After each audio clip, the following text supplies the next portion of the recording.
I wonder, shall I bring Alberto to the family reunion?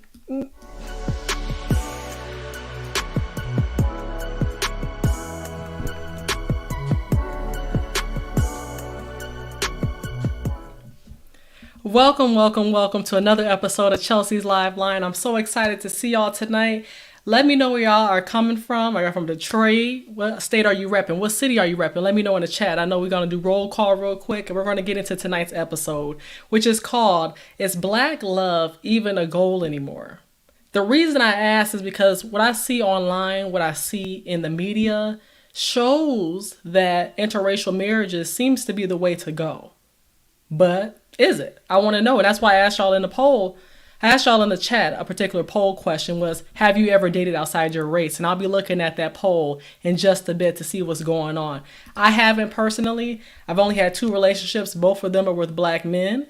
And that's the only perspective, that's the only experiences I've had. But I'd love to know what y'all repping in the chat. I see y'all. Aunt Tracy said Motown. That's right. Mona, Detroit's in the building. You already know. Yes. Salute to Beanie. I appreciate you for being here. And let me shout out to my early birds as well. Kojak, you're already in the building. I appreciate you. Janessa, you were here early as well. Extra early. Theo with the eyes, trying to wonder what I'm going to say tonight. Shout out to my cousin Michaela, Granny downstairs. Shout out to my mom as well. Auntie Ebony, I saw you in the chat. I appreciate you. Coach Harry in the building. Who else did I miss? Dre from Harrison Family Values. And I think I got everybody. Yeah, I said Coach Harry. I said Beanie. Shout out to you as well. Salute. Shout out to Chavis. I see you in the building as well. And I see y'all. Everybody seems to be repping Detroit. I know everybody else got to have a city y'all repping tonight. Let me know in the chat. Shout out to Persevere Data TV. I know you have work that you're supposed to be working on. So I don't know if you're going to make it tonight. But I appreciate you so much. All right. Let's get into it. And Derek, last but not least. Kojak said Detroit West Side, aka the best side. I'm not trying to shade nobody else, but we already know West is the best. Finkel repping all day. Yes, shout out to my bro Jermaine as well from that Christian fam. He said howdy, yes, repping that Texas, the big D, y'all. The only big D I know is Detroit, okay? And I know my Detroiters in the chat will definitely say the same thing, okay? But who will let you rep it for the day? And shout out to Nasty Natty, Cincy in the building. I appreciate y'all. And shout out to your wife, okay, Mrs. G. Appreciate you. Said, hey, beautiful sister in the Lord. Hey, beautiful sister, right back to you. I appreciate you for watching. Let's get into it. You say, go ahead and shade them. I know, because West Side. Hey, Tracy said, the North End, if you know, you know, okay? Hey, that's right. Claim it. That'd be the dirty D. Oh no, we're going to stop this show. Too much shade is being thrown in the chat. I can't keep up with it. Shout out to Watch Them Ends. I appreciate you for being here. To Dallas, it's a little D. Let's get into tonight's episode. I'm going to actually read the poll and see where we're at so far so I can know who all is in the audience. So that's what I'm going to do real quick. So just bear with me as I look in this chat. Let's see what we got. 54% say they have dated outside their race. Really? And 46% say no. This is going to be interesting because it's almost an even split as it relates to who has dated who. Let's get into it. I'm glad y'all over here. That's the first thing I'll say. Thank you for being here because I'm not about that drama like that. Y'all know these YouTube streets are something else. The streets got a lot of potholes in it. And for that reason, I'm very careful about what lane I try to stay in. I'm not about the YouTube high school vibes where everybody's fighting against everybody and it's real embarrassing. So I just stay in my little lane, and if you like peace, you're in the right place. And that's why I will tell you to only like this video. Only like this video if you are growing over here, right? Like it's about numbers, but it's not about numbers. It's about community. I'm so big on community, making sure that you returning back because you like what you heard, not because you hearing gossip over here, not because of this reason or that reason. I just want you to be over here because you like what you hear and you're growing. Because if we ain't growing, why are we listening to the people we listening to? That's a reality check. Every day we need to be getting 1% better. And if we're not, then we're going to have to reevaluate, well, who we watching? Just because they are content creator don't mean they're making stuff that you should be content with. Just putting that out there. So choose wisely. Get the likes up only if you support what we're doing. And I'm not going to tell you to subscribe either unless you like what you hear, because I need a community over here. I need you returning because I'm going to give you a return on your investment, but you got to make sure you're about that community life. You're about changing. You about that action. So let's get into it. Because I'm telling you, I don't be in that this versus that. This versus that. It's just too much going on in these streets. But I'm going to get into the episode, and I appreciate y'all for being here and the love y'all showing already. All right, let me get started with the word of the day. The word of the day is coming from 2 Corinthians 6:14, New King James Version. And if you don't know, I love to sprinkle a little bit of the word. I'm not going to throw the Bible at you. I'm not going to do the Bible at you, throw the Bible at you. That's for your preacher. That's for your pastor to do. But what I'm going to do is introduce you to the word, and from there allow you to be able to use those sprinkles that I've given you to apply it to daily actions in your life. 2 Corinthians 6:14, do not be unequally yoked together with unbelievers. For what fellowship has righteousness with lawlessness? And what communion has light with darkness? I picked this particular verse because we're talking about black love and if it's a goal anymore. And I don't think the Bible says anything about you can't date outside your race. It's a sin. You can't do this. You can't do that. That would be incorrect. For that reason, I'm saying it's best to realize that you should not be unequally yoked. Not that you should just be with your race, but you cannot be unequally yoked with these folks. You could be a black woman with a black man and still have chosen the wrong man to be with. But just because he's the same color as you, you think that that's the one. Same thing with a black man. You may be with a black woman and think she's the one just because she's black, but little do you know she a hood rat. Or whatever. I'm not going to call nobody out, but I'm just saying we just go based off a race sometimes, and maybe we're limiting our success. But I'll get into it because I told you my 2 experiences are with black men, and I've had quote unquote bad experiences with those black men, but I'm not going to say all black men are like this just because I had 2 bad experiences. I'm not going to do that. And so many people have jaded experiences all because of the people they've been with. I got hurt by 2 men, so now all men are bad. I'm going to turn LGBTQ ABC 1, 2, 3. Do not let 1 experience or 2 experiences or 3 experiences or 4 jade your whole lifestyle, jade all your experiences. You got to be open-minded in this world. Okay? And shout out to Nikki from the Glow Code because I have her on her shirt, believer and a baddie. Okay, that's what I'm repping today because as Christian women, we can be baddies and we can be believers. But when I say baddie, it means making sure that you're a fly girl walking in the faith. Not that you for the streets or nothing, but you can still have confidence and love who you are. So that's what I'm repping tonight, believer and baddie. All right. Yes, let's get into it. Is black love even a goal anymore? I contemplate this question. I ask y'all this question all because I would love to know if it's a goal. Because what you see on commercials, you look at the Tide commercials, you look at any commercial, you don't see just straight black couples. You don't see just black couples. You see a black man with a white woman. You don't see a black woman with a white man on these commercials, but you do see a black man with a white woman. And there's an agenda being promoted to you. It's not just a product that's being promoted that they're sharing in that commercial. They're promoting a certain type of American image, this new standard for American family. Is there something wrong with that? We'll get into it. But what I don't like is where, let's say there's a particular race. Let's say it's a black man dating a white woman. And then you got those certain type of white women, for example, who start trying to act like a black woman. That's what I don't like. If you're going to be white, be white. If you're going to be black, be black. Let's just keep it real right here. I don't like when we try to adapt to the customs of another ethnic group, right? We try to adapt to those customs, and that's where things can get shaky because we have our own experiences and we have to learn to understand other people's experiences, but it's not for you to be trying to be like them, right? You have your own identity, they have their own. So let's talk about more things that could ruin black love, right? Childhood experiences. Let's say you had a mother, a black mother, who was hard on you. She was a single mother. She raised you to the best of her ability, but still hurt you in that process because she was still hurting. That trauma was a domino effect on you, on her, and on her other children, and on her relationships. Then in that case, a black man could have a jaded experience about what black women are and how they act, all because you see how your mother was. She was a strong, independent woman. She was a cis, strong, independent, and single, right? And since you see that, you think, oh, all black women are like that. Or I could say maybe for a woman who doesn't have her father in her life, you could think all men are like this because your father was like that.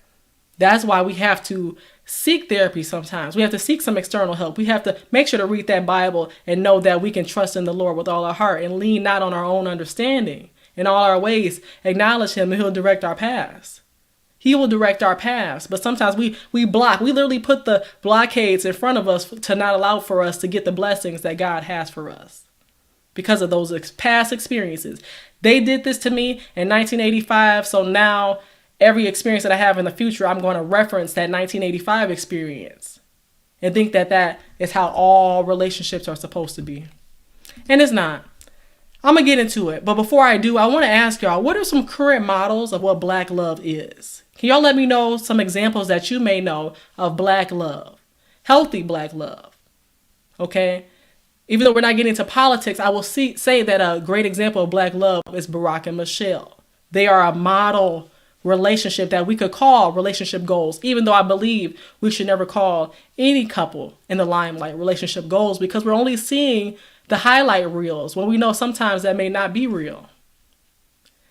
That's why we can't be so quick to want to idolize celebrities in their relationships. But I want to know what y'all think are examples of what Black love is today. LeBron James and his wife. And I've heard things in the news where they say LeBron is messing around with this woman. He has this outside child. We don't know these things to be true. They still rocking. So I appreciate that he didn't leave her alone after he got the fame. He's still rocking with her. And that's something that's hard to see nowadays. It's hard to find people that were high school sweethearts and they still rocking today.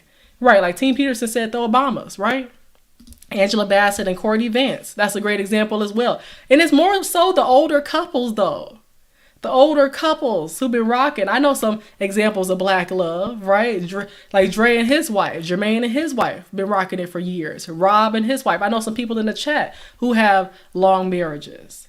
Aunt Tracy said, when I think of a lot of powerful Black male entertainers of the past, many of them marry white women. See, that's the thing. And sometimes some Black men do believe, some, not all, I never throw that all out, but some Black men do believe that to get up to that next status, they need to have a lighter skinned woman. Sometimes. Not saying all the time, sometimes. Yeah, shout out to you, Dale Day. I appreciate you for being here. You said LL Cool J and his wife. Yep, that's true. That's very true. Yep, Denzel, that was mentioned. I see that one, Denzel and his wife. And Janessa said, my cousins who live out in Southfield, they've been married 62 years. Shout out to your cousins in Southfield, okay? Yes, honey, 62 years? Wow, that's a blessing, okay? They married just longer than a lot of people get the chance to actually live. Facts, that's what I was saying, been rocking for decades. And Sam and his wife, that's good. So we do have some great examples of actors, more so, and some entertainers as well, of what Black love is. Great, great. Let's get into models, and I'll even mention before I get into what is not Black love. Black love is also Tabitha Brown and her husband. Wendy Williams, which I pray she get better, but Wendy Williams, she was over here getting mad at Tabitha Brown way back when Tabitha Brown wanted to retire her husband, who was a police officer at the time. Tabitha Brown, as y'all may know, she's into the whole vegan lifestyle. She has products out for hair. She does a lot of things now. So she's great. She started from the bottom. Now she at the top. So salute to Tabitha Brown because I love her personality and who she is, right? She's very confident and she's very transparent. Her and her husband are an example of what Black love is. And they're literally celebrating their 20th wedding anniversary today, I believe. I think I saw that post today. So shout out to Tabitha and Chance for that. Let's get into examples of what Black love is not.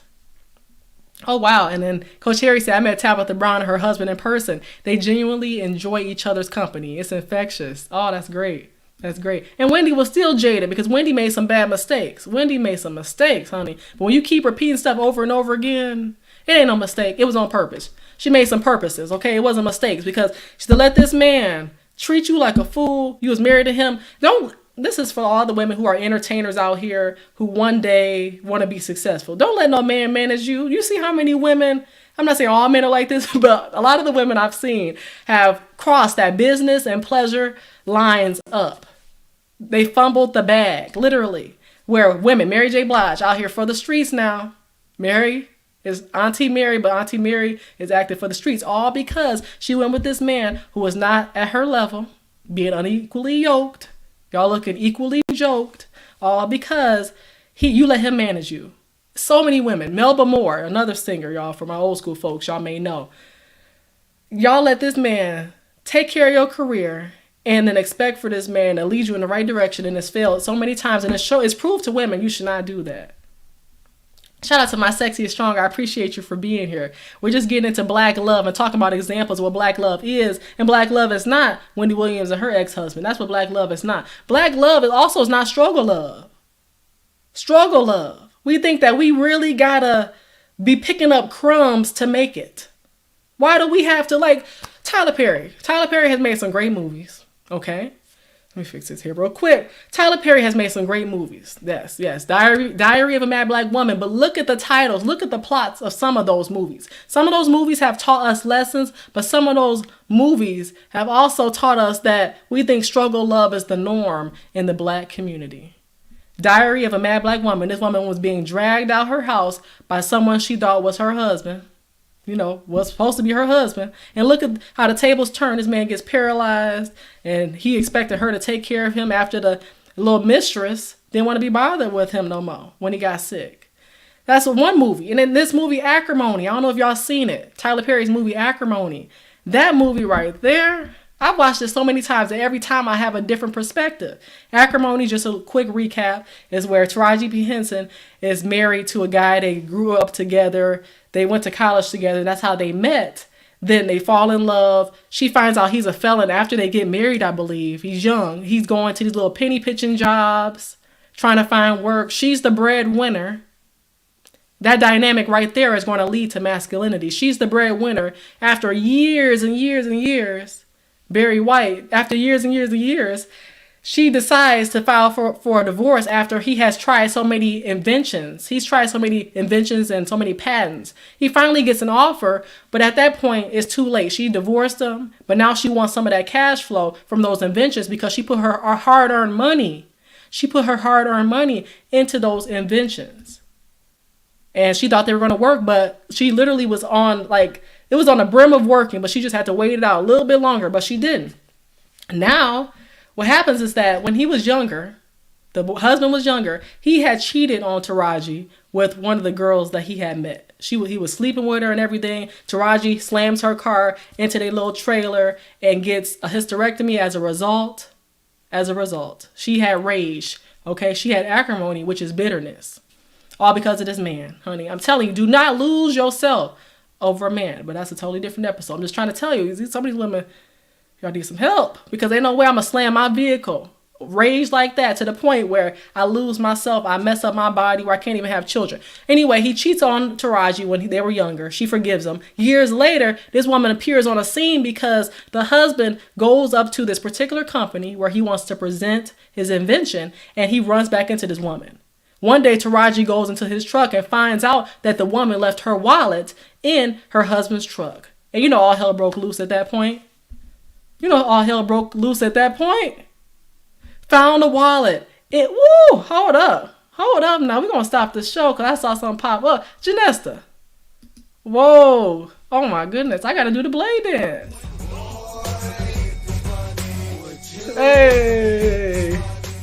Janesta coming through with the bag, honey. I had to stop the show. I saw that. Woo. But no, Janesta, I appreciate you so much. She said, very, very proud of your podcast channel. Love your interview with Eddie Connor. Yeah, shout out to Dr. Eddie. And Greta. Yeah, shout out to Miss Greta. She's the first black woman to own an Outback in the Michigan area. And Kwame Kilpatrick. Y'all know Kwame. Kwame is a former mayor of Detroit. Definitely a monumental guy. I appreciate him. She said, you are on the right track. My beautiful sister Chelsea's lifeline. Stay positive and strong. Janessa, I appreciate you. You coming through with them bags, honey. You coming through with those bags. Salute. Boss up and get this money. That's what we trying to do over here. I appreciate Janessa coming through, honey. Okay, she making it rain. Anyway, let's continue. Because I talk about Tyler Perry, right? That movie, I'm going to get back to my point when I was talking about Tyler Perry. I just saw that money come through, okay? But I appreciate you, Janessa. I got to get with you. I appreciate that so much. Tyler Perry making these movies that are not helping the black community. I don't even watch this stuff anymore. He got sisters, brothers. He got a show called Sisters, show called Brothers, show called Aunties, Uncles, Nephews, Nieces. All these different shows he got out, right? All these different shows. And I don't think they're promoting black love like they should. Even The Oval, If Loving You Was Wrong. There's just so many different shows out here. But the main point about the Acrimony movie, I'm going to get back to it because I'm really passionate about the Acrimony movie, right? In Acrimony, she decides that she wants some of that money from that invention. He gets millions of dollars from it. He writes her a check. He writes her a check for a couple million. I think so. Writes her a check for a couple million. Why was Taraji not satisfied with that check? She decides to go to his penthouse. Well, first of all, she decides to go to his penthouse, showing up with lingerie on, thinking she about to win her man back. She pull up to the freaking spot. She pulled up to the spot and finds out that he is now with that woman from way back when he cheated on Taraji with. Who he cheated on Taraji with, that's the woman he with right now. Girl, Taraji acted a whole fool. I'm not going to tell y'all more because this movie been out for a while. But just know it's an excellent movie. And what happens is that they all end up dying. I mean, spoiler alert, they just all end up dying. If you ain't seen it already. It's been out for some years. Not all end up dying. I'm sorry. Let me take that back. Taraji ends up dying. Taraji, they ain't all end up dying. I lied. But Taraji ends up dying. All because she went on their boat trying to... Look, you said it sounds juicy. Look, you need to watch this. But Taraji ends up dying. All because she went on their boat for their honeymoon. They got married and everything. She shows up on the boat. And decides to try to get revenge. But you could just take the cash. You decided to divorce this man. He didn't want to divorce you. He was in it through thick and thin. But honey, you couldn't wait it out a little bit longer. Could have got your money. Could have been his wife still and reaped the fruits of your labor. The hard work you did. You invested all your hard-earned money. You foreclosed your mother's home that she gave you. All for this man. You worked hard for this man, but then you want to divorce him after you think it's too long. You've been in it this long. You should have just stayed in the race. It ain't a sprint. It's a marathon. But for you to just fumble the bag like that, that's on you. And he gave you a check too. So you can't even be mad because you divorced him. And like you said, Madea doesn't care about black love, only green money. Y'all seen too many movies like that. Too many movies. But what I want to do is find out from y'all examples of what black love is not. I told y'all a few. You said, sounds like she just wanted to talk.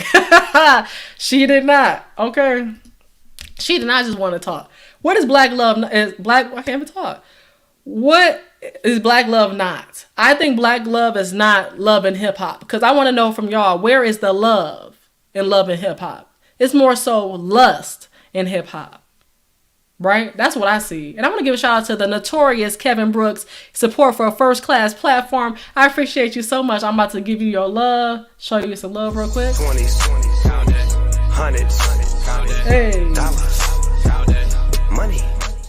Hey, appreciate you. Support for a first class platform. I'm trying my best over here. We just take it as slow and steady because I appreciate y'all. Y'all are a whole community, and that's what I wanted. I want to be able to get to know the people who are watching my platform, not just on his YouTube streets, but outside of YouTube. And that's what we're doing. We're making connections, lifelong connections. And y'all know I'm going to keep it real and trigger that truth out of you. Okay? Thank you so much. Thank you. Shout out to Mona for already being on it. #1 mod in these streets. I told her once, I'm going to get her a little plaque. For real. I'm going to get her a plaque.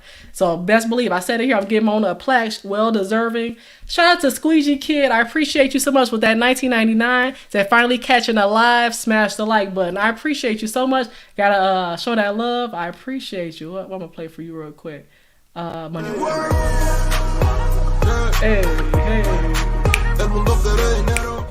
Hey, salute. I appreciate y'all for showing so much love, though. I really do. Squeegee Kid, I appreciate all of y'all tonight. Y'all coming through, honey. And even if y'all did, just showing love and being here is enough. Just liking that, hitting that like button if you like what you hear is enough for me. So I appreciate that. Love and hip hop is the example of anti-black love. Yep. Anti-black love, excuse me. No love in hip hop is what it should be called. Shout out to Delisha, I appreciate you. Ain't no love on love and hip hop. It's not, it's lust. And everybody's modeling their relationships. Mendici and what's the girl name? Yandy? Is it Yandy? I forgot, but I know Mendici's, but yeah, it must be Yandy. Yep, Yandy. Yep, Mendici's and Yandy. Who else? I don't know. I can't keep up with it, but I don't watch those reality shows. I watch Love and Marriage Huntsville, but still, even that is a little bit drama filled. So you have to be careful what you digest and think is the standard of black love. I just watch Love and Marriage Huntsville all because they are more on the business side of things. They're about getting that money. And that's all I'm doing over here is chasing that bag. Okay? Chasing that bag. Hide the money, y'all. There's poor people around. Look, shout out to Aunt Tracy. She said, I've never seen Love and Hip Hop, but I know I'm not missing anything. You are not. Thank you, Lord. Because I'm telling you, that's the thing. I watched that stuff maybe a long time ago, pre-2015, but not anymore. What I'm going to do is get into tonight's episode even further. The way I'm going to do that is starting off with a clip. There's an interracial couple, a black woman and white man from Idaho. I want y'all to meet them. I keep trying to tell people that Idaho is not as racist as everyone thinks it is. So we are out in the middle of the desert. We're driving along, and I see a car that's broken down, and there's a black man. Now, there is not a whole lot of black people here in Idaho, right? Not a lot. So I'm thinking nobody else is probably going to stop to help this man. So I'm just like, you know what? We should stop. We should stop and help this man. No, we shouldn't. No, we should. You are a black woman over there, but because you're with this white man, you don't think that a black man should get your help. Honey, you look like you need help, but I'm going to continue, though. I'm like, what? And she's like, Oh, I'm just like, no one else is going to stop. not my problem. And I'm like, come on, we got to help this guy out. No, we don't.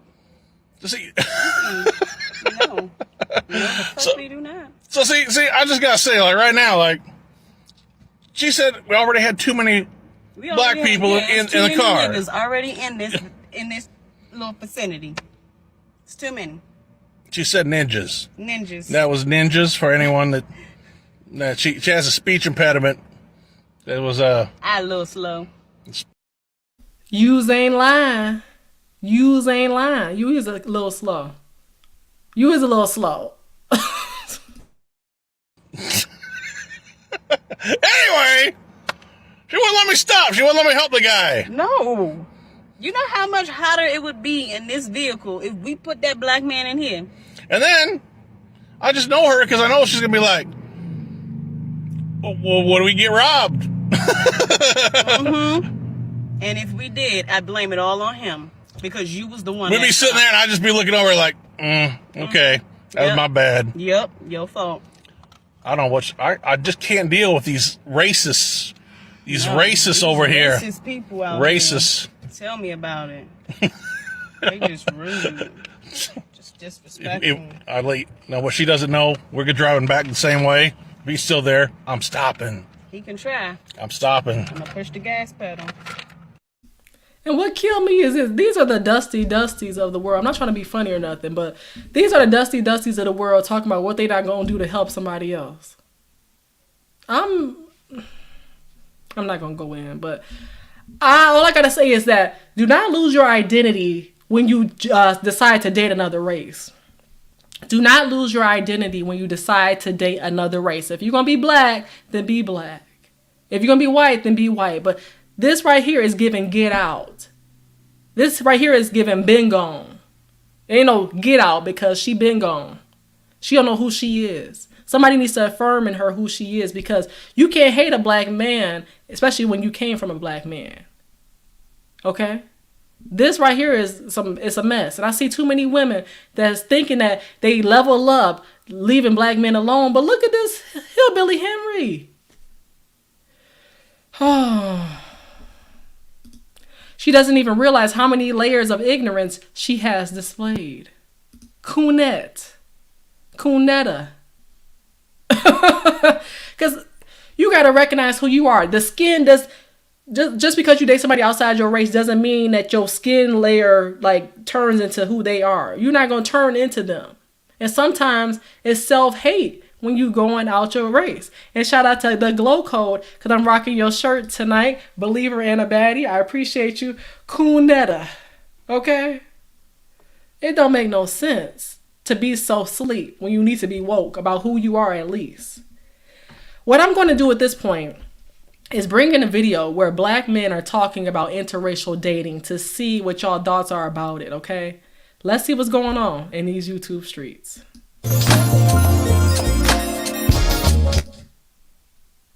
Let's see.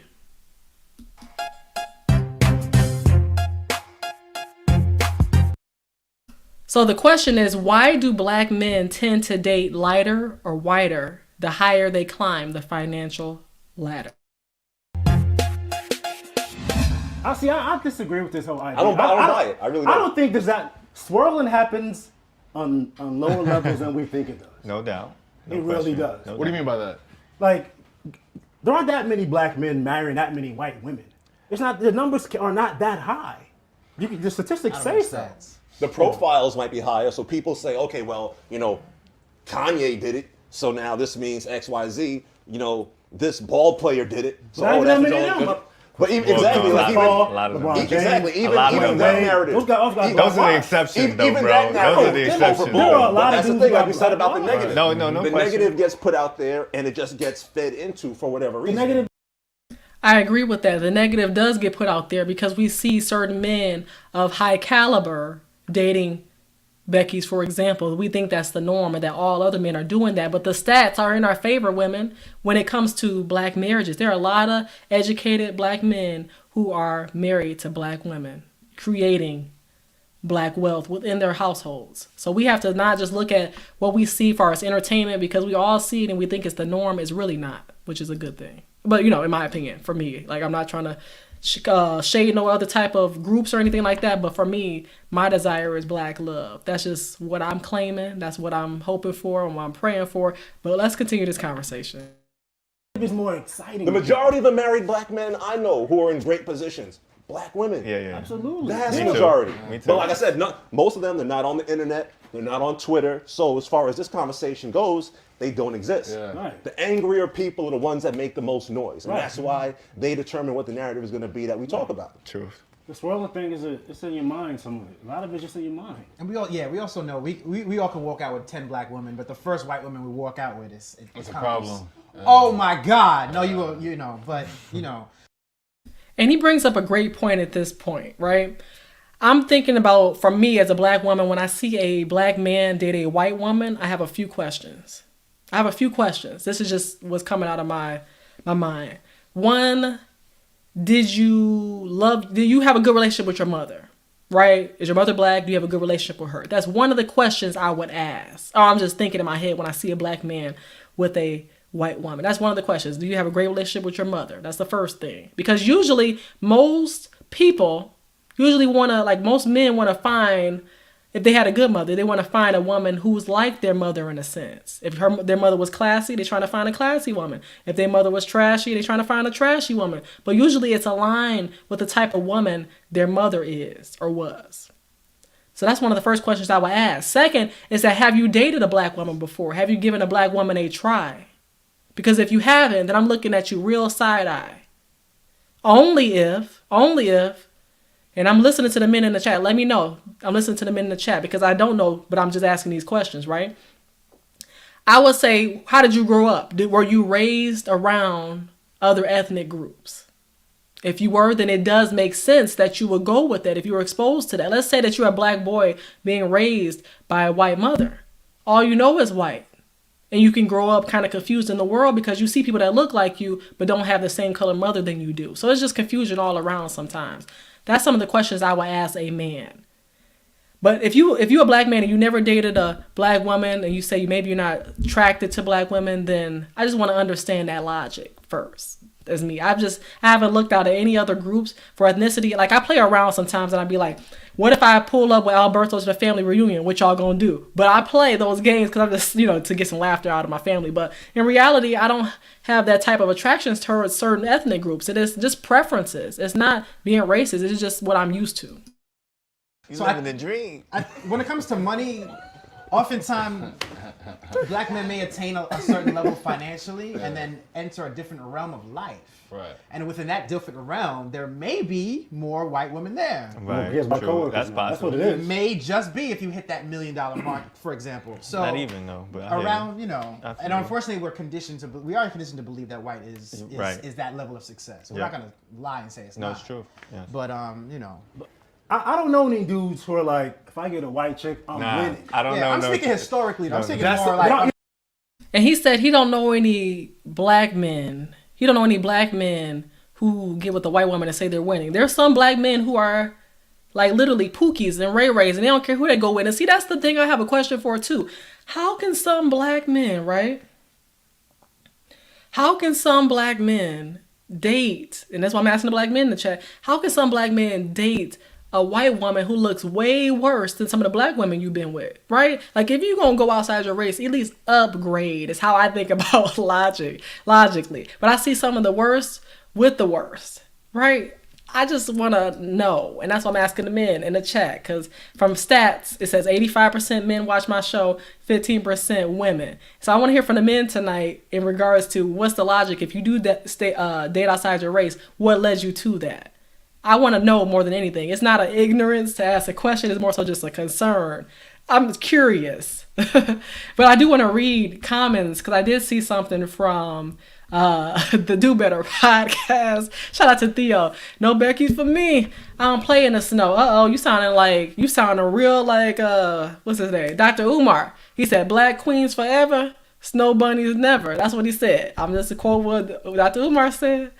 Lord, he was on the live today saying, what did he say? He said, black queens and black kings, y'all need to go out here and make some more babies. But I had to halt him on that because some of these people can't take care of the babies they got, let alone more babies being populated into this world. Get stable with who you have. Okay, I got you. I got you. You said, I don't feel bad now. I'm at a 76% men audience and 24% women. Yeah, that's how it is. When that logic come through the picture, it gets a little fuzzy. That's when we have more men than women sometimes. Coach Harry said, in my high school years, I was one of 12 black people in a school of 386 people. So not many options to date black. That changed when I went to Hampton. Okay, HU. All right, HU. You said Dre, but Dr. Umar, yeah, Dr. Umar be coming with that heat sometimes. Some of the things he said is factual. Yeah, some of the things he said is factual. One thing I was going to say real quick is that, let me just give y'all some background on me. I went to Catholic school from kindergarten through 6th grade, and then I went to public school from here on out, right?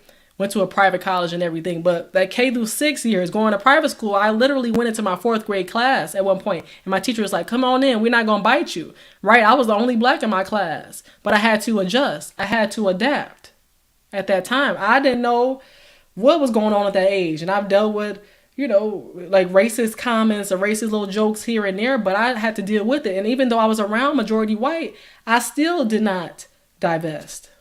I still didn't. Even though I was exposed to that, I knew that there was something else that I was attracted to. And if I didn't find attraction, it's like a white man can come through the door. I'll see him. Hello, how you doing? But I'm still waiting for that brother to come through to see him. And I'll have attraction towards him usually is how it goes for me. But that's just my preference. And then like even Persevere Dated TV said, I never have dated any non-black woman, but I know a few that got married. Yes. And I know some guys who all they've dated are white women. And that's why I asked tonight, why is it? What led you to that breaking point? Well, not breaking point. What led you to make your decision? Because it doesn't have to be a bad one just because you made that decision. Aunt Tracy said, I asked a man I knew and he said he didn't want to deal with a black woman's attitude. And see, you dealt with a black woman's attitude or a few black women's attitude, but some of us black women don't play. Some of us black women don't play. Some of us do have standards, but let me just say, like, I don't know, there may be black women who just catch attitudes for nothing, but there's some women who catch attitudes because of what you did. It's more like a reaction to what you did. I'm not saying it's right, and I'm saying you should be calling a man out his name or doing anything disrespectful to him, because there's some women who think that's normal to call a man out their name and disrespect them and belittle him and, emasculate him. I'm not saying that. But if a woman is reacting to what you said and what you did, then you got to make sure you set the standard as a man to lead her to heaven and not to hell. So where she can be relaxing in her femininity. Okay? Let's continue this conversation with the men. I'm reading y'all chats throughout. I'm sure historically, yes. I'm talking about just right now. Yeah. If a guy says that, he's getting barked on. Wait, I heard a guy say he's married to a black woman, right? And I was talking to him. He was like, yeah, my next wife, she's gonna be white. I'm not doing no black woman. I can't do it. Yeah, that's crazy. That blew my mind. I'm like, wow. Did you bark on him though? No, I'm not gonna bark on him. He's a grown man. He can do it. You guys were friends? No. Oh, you didn't know? Okay. No. I thought he was your friend. Okay. No. You barked on him, right? You did bark. I respect that. That's what you gotta do. Like sometimes you say something crazy. But really, at the same time, but he has 6 children with the black woman. So him saying that, I want a white woman after being married, 6 children. He ready for the next wife too? Right. And he's thinking about next wife. And see, that's the thing. Did y'all hear what he said? He said he has a friend, associate, right? He has a friend or associate who has a black wife right now, who has 6 children with his black wife. For some odd reason, he's saying when he gets married next, he wants him a white woman. Do y'all know that relationships are not easy? And I know, not from experience, but from people who've told me, marriage is not easy either. But pick your choice. Are you going to be out here in these dusty, dirty streets, these dingy streets, or are you going to try to make things work? People think the grass is greener, and most of the time it's greener because it's fake. And as soon as you get over there, you be like, no, I liked what I had, but now it's too late. Whew. That's why I say, be careful who you choose to build with, because some people get tired when they put too much work in, but you got to constantly be putting in work into anything you want in life. You want that job, you're going to prepare before you get to that interview so you can get that job that you want. And then you're going to have to keep working at that job to keep it. Otherwise, what they going to do? Fire you. Same thing applies to relationships. You're going to have to constantly put in work. Constantly. It's not that I get to the wedding, I say I do, and then I'm done. No, I say I do, and this is the beginning of all the work I gotta do. That's what it seems to be. Let me read these comments. AP said, truth. In my experience, especially in high school, it was a ratchet culture. Also, because I lived in the projects, most of black women I was attracted to wouldn't, F with me because I was broke. And that's that past tense. I was broke, okay? Because if they would have been a part of the grind and saw your grind that you had, they see where you are now. See, that's what I'm saying. At that point in time, maybe you weren't at your full potential, but look at you now. That's why sometimes we have to be patient, especially when we're young. We got to build up with others. And I want to read my Sexy is Strong's comment as well. She said, I live in Arizona and get approached by brads, even get stares in the gym for white men. I've been tempted, but can't do it. I can't either. I'm telling you, my mom be like, oh, white guys are looking at you, whatever. That's beautiful. I appreciate it. I appreciate y'all. But at the same time, like my Sexy is Strong, it's just something about that connection, that real connection with a black man. I ain't got to tell you what collard greens and cornbread are. I ain't got to tell you that we don't put cranberries in our potato salad. I ain't got to tell you that who Medgar Evers is. I don't have to tell you what a family reunion is. I'm not going camping in the woods. I'm not doing all that. Just some things I can't adjust to. It's just some things that naturally flow when you know. And if you know, you know. And if you don't, you don't. Just saying. But literally, I go out sometimes. I went to a concert to go see Chrisette Michele this past weekend, right? Chrisette Michele, classy woman. The women at the concert, trashy women. Dressed tight to a Chrisette Michele concert. You would think going to a concert like that, the women wouldn't be dressed so provocative, but they were. Women that shouldn't be wearing tight stuff had the crop tops and everything, and I'm covered from head to toe. That's what I always do. Because it's just, I ain't got too much confidence to be doing all them crop tops and stuff. This is the winter. You know what I'm saying? Like springtime almost, but it's cold outside to be trying to look cute to the point where you look embarrassing. I don't understand where people get confidence from, but I told people in a chat, I think I was in Mona's chat, I said all it takes is one man to tell a woman that she looked good. It takes one man. So if you that one man that told that woman that she looked good when you know she did, shame on you. Because that's all it took for that woman to big up herself. And now you can't tell her nothing. You can't tell her nothing. You said, you were in Detroit. Yes, anything is possible in the D. You said, about to come for me. Look, I'm saying, and when I see these women, I can't even be mad when I see a black man with a white woman, because I see these women and how they act and how they're loud. And you rather be seen. You should rather be seen than heard, but it's the other way around.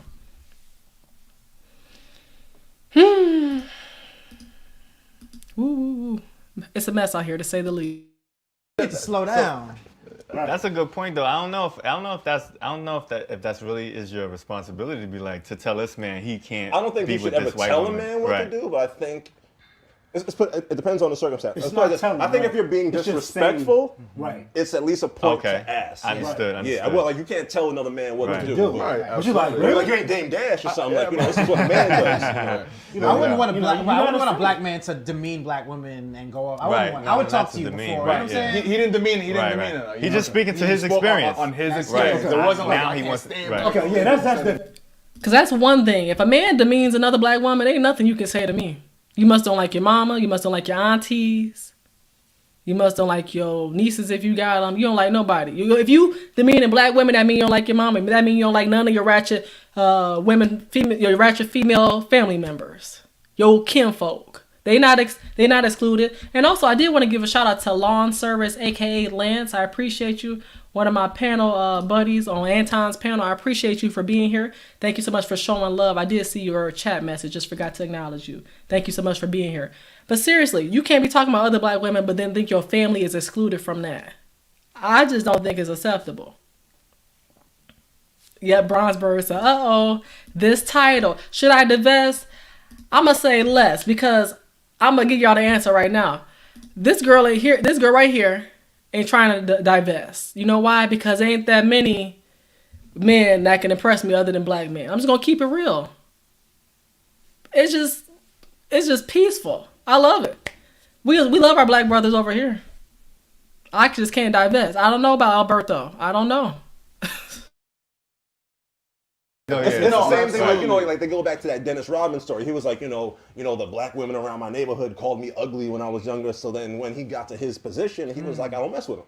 When he was ugly though. He is. So, but I'm saying, That's so it's hilarious. like that's kind of how that one example, that one exception, you see maybe like a handful of them, like, okay, that's what happens because that's what's being seen more, Right. versus what the reality on the ground actually is. Now, but the issue but black women must think this, or it's not a question, right? So, the disconnect is there, but why is that? I don't know. I mean, media, yes, but this has been going on before social media, obviously. This has been going on for Years. Years and years and years and years.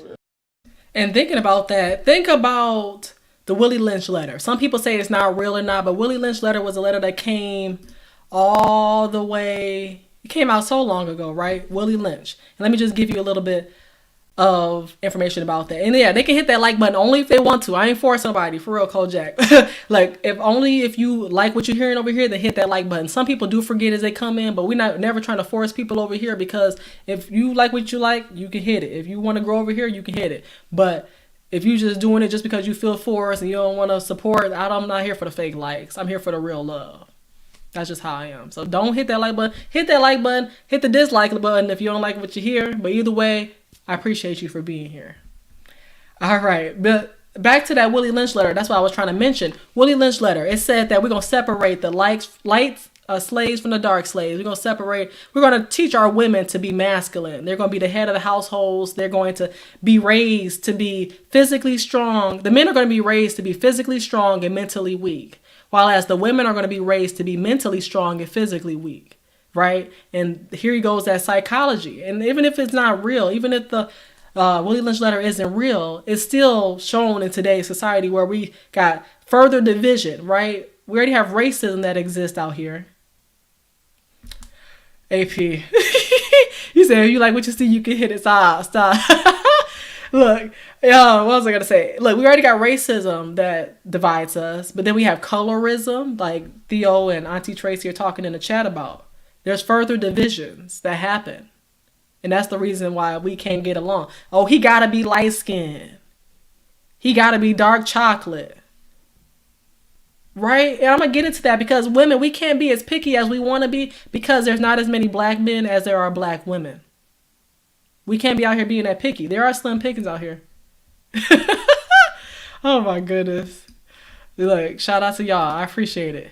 Lamona, they can like it or dislike it. I appreciate it either way, though, y'all. Thank you for being here.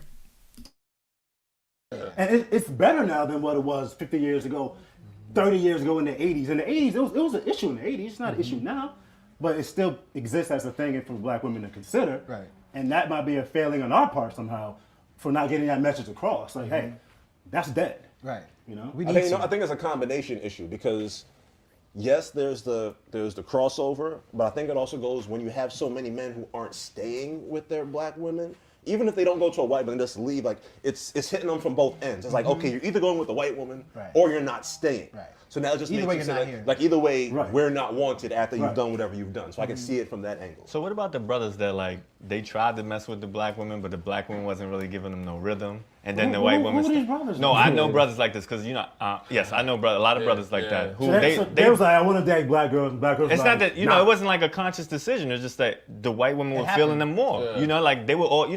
People like you say, times change. We get to mingle with everybody. Those things are all right. I don't know. I had my experience is very segregated. Like high school, like college, Right. like most of my. And see, that's what he's saying. He said all he had was black experiences, black college, black high school, black neighborhood. And I want to give a shout out to AP. Like, AP, you already know you be showing love all the time. So I appreciate you just for showing up here. But now I got to do my little dance because I already know what song you want.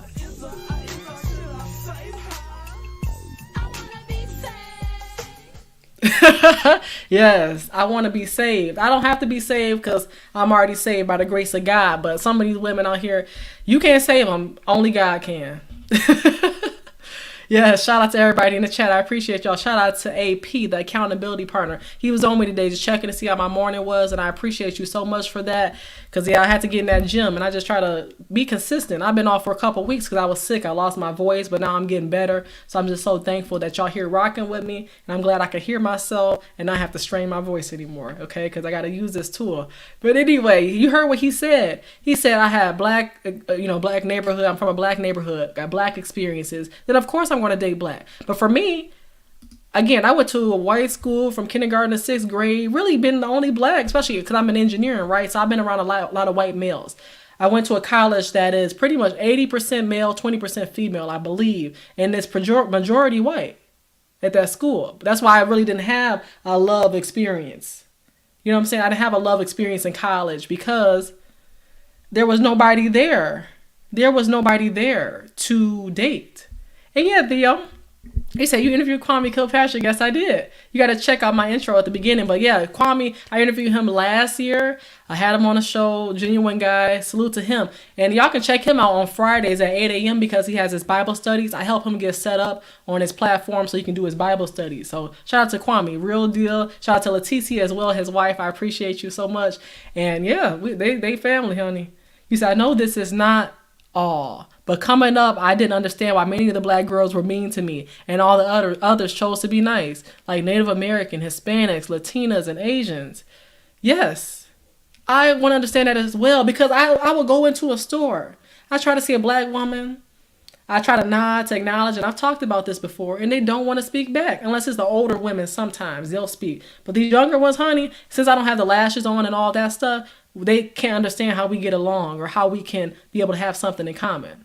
We're a woman. We're black. Why can't we get along? So that's why sometimes I don't even speak to half of these women, and I can't get along with half of them. That's why I say shout out to Mona. Mona, look, I haven't been on my job, but we're going to get on in this gym. Hopefully, probably next week, I'm hoping. But we're going to get it together. I know your schedule busy. We're going to get to it. But I just try to understand why the white women, sometimes they're friendlier. Everybody else but us. And they say black women have been through so much. We have been, but you got to choose to start looking at things from a positive lens in order to see positive results. I can't keep talking about what the white man did to me, what the white folks did to me, if they ain't doing nothing to me now. You said my arms on T-Rex mode. Goodbye. You said my arms on. Girl, look, I started back at the gym on Monday. And I was sore yesterday, literally limping and everything, had to massage my legs. I'm telling you, when you're out that gym for a while, you got to take things slow. Shout out to my people in the gym, like my sexy is strong, and everybody else in the building who love to go to that gym. Shout out to my mom. That's my gym partner when I don't work out with Mona. So I appreciate y'all. But seriously, when you grow up with certain experiences, then that's how you think you're supposed to date. Your childhood determines your nowhood. Friends with black, I have white friends, but most of my white friends are white males. If you can count. I have a lot. I have like How many? 8. That's a high count. I got a lot. That's a high count. I only got like 2 friends, so you're doing good. That's a lot. You're doing good. You got one for every day of the week, right? Right, and twice on Sunday. Doing big things. You You made it. But I don't have a lot of white female friends. Okay. And He said he got a lot of white female friends.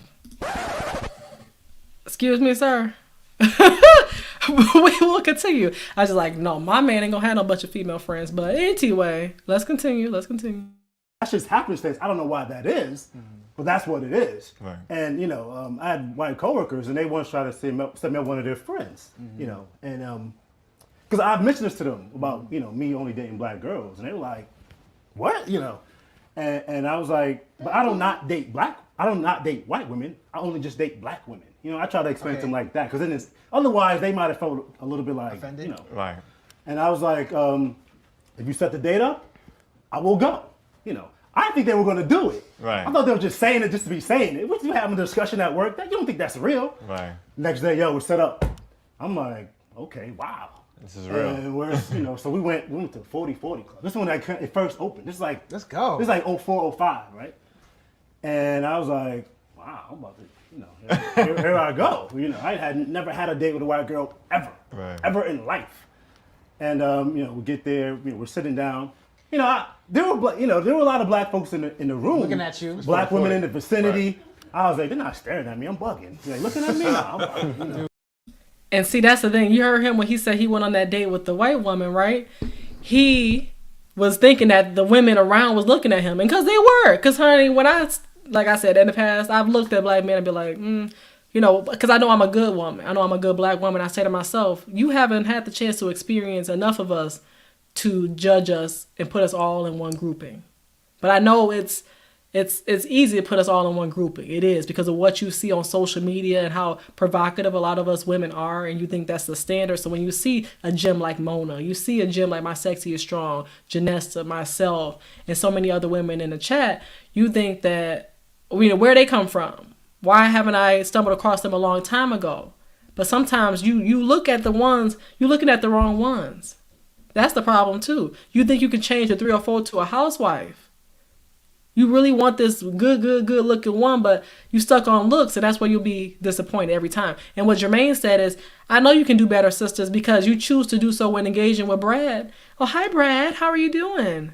Right? You would do all that with Brad, but, oh, what's up, nigga? That's what you'll say. Excuse my language, but that's what you'll say to a black man that you see. What's up, bro?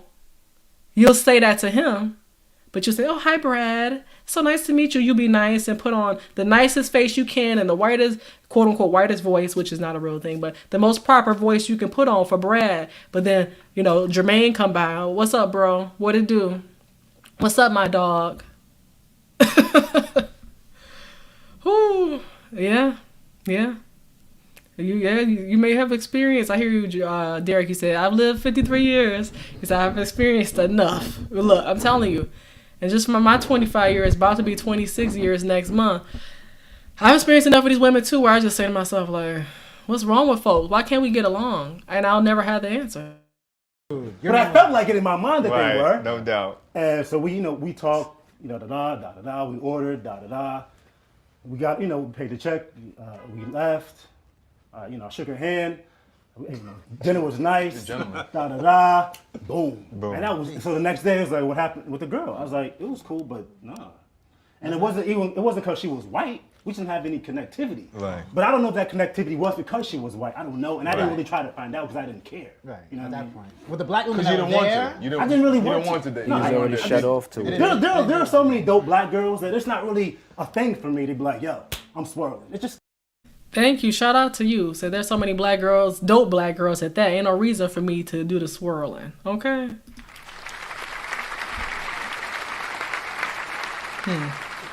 Salute. Because I know if it's me, I know My Sexy is Strong in the chat, Mona, Janesta, Tracy, my mama, Michaela, my granny. I know all these great black women in the chat right now who I see. And shout out to Podcasting with Jay. I'm going to get with you as well because we're going to be doing our collab soon. I'm going to hit you up on that. But yes, all I'm saying is that there are dope black women out here. There are some dope ones out here who got it going on, who working on themselves, who are listening to my message. And I wish more would listen to me because I'm just trying to help you. I'm not trying to hurt you. I'm trying to help you. That's why I give you these examples where you can hear black men so you won't think this is just coming from my mouth. This is coming from black men as well. And exactly one thing My Sexy is Strong said is easy to put men and women in a box because of our experience. I learned I had to look within myself when I was picking wrong. Wondering why I was attracting dust. Well, I must be, I didn't have my dust repellent on. I must have been a little dusty myself to attract some dust.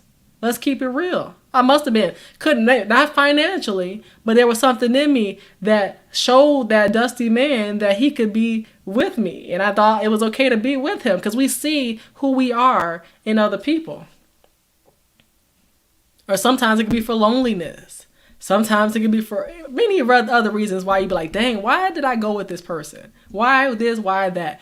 But at the end of the day, you just got to keep moving on. Because sometimes we do live with regret when we have wasted a lot of time with somebody who we shouldn't have given a minute to, let alone years.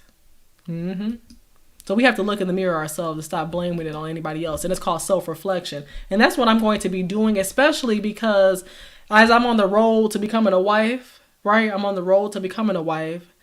Don't have the hubby yet, but when he comes along, I'll be ready. That's why I'm working on myself now. I'm going to be reflecting on my channel about what will my exes say about me? What are things that I've done in the past that I've worked on to better myself? I've been going to do therapy for over a year now, so I'm definitely got some improvements, and I'm working to become the best version of myself for the best version of my future husband.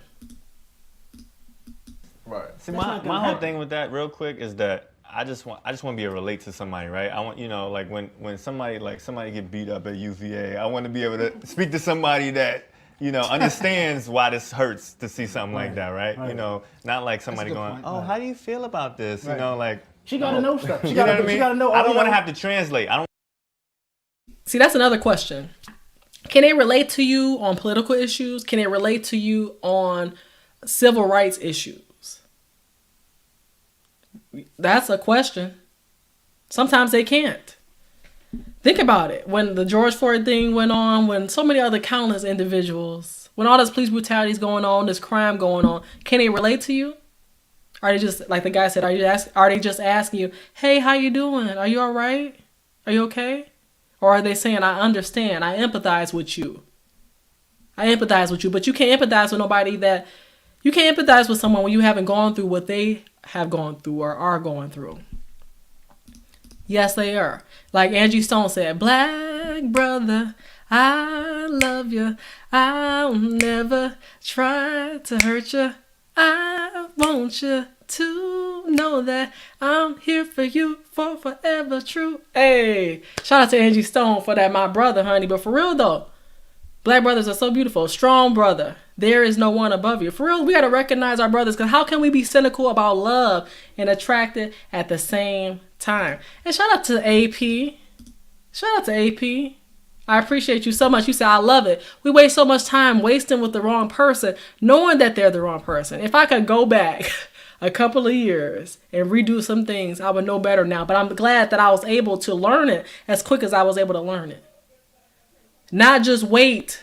You said sing that song, Kojak. Not just wait years and years and start reflecting and keep going back and open up the door and having them on and off relationships. I like to call them light switch relationships. It's more off than it's on. That is the problem I have. When we waste years and allow people to say, I'm a long-term girlfriend. We on and off. We've been separated. We this, we that. No stable love. And I'm telling you, when it comes to relationships, it's about the stability for me. I want a stable relationship. We're not going to be in a marriage and talking about we separated. No, we either married or we divorced. We ain't got all these periods of breaks like we in a basketball game, like we in a football game or something.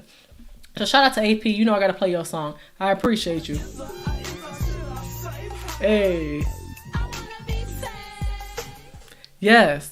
That's AP's signature song. But shout out to E40 on that. But for real. We cannot be cynical about love and attract them at the same time. I'm tired of waiting.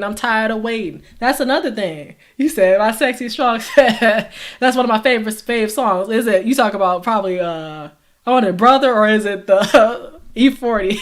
Let me know. He said I love that. I call them yo-yo relationships. Yeah, I say that on and off like that light switch because it's a transient relationship. For my electrical engineers, y'all know transient. Like it's not stable. It's on and off. It's like not a full signal. And that's how some of these relationships are. They are literally situationships.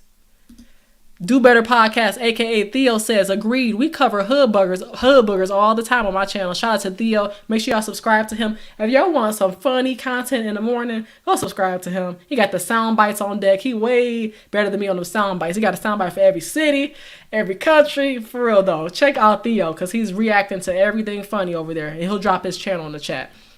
He said, I know all our women aren't like that. I hate that people put all groups of people in a box because one person hurt them. I know.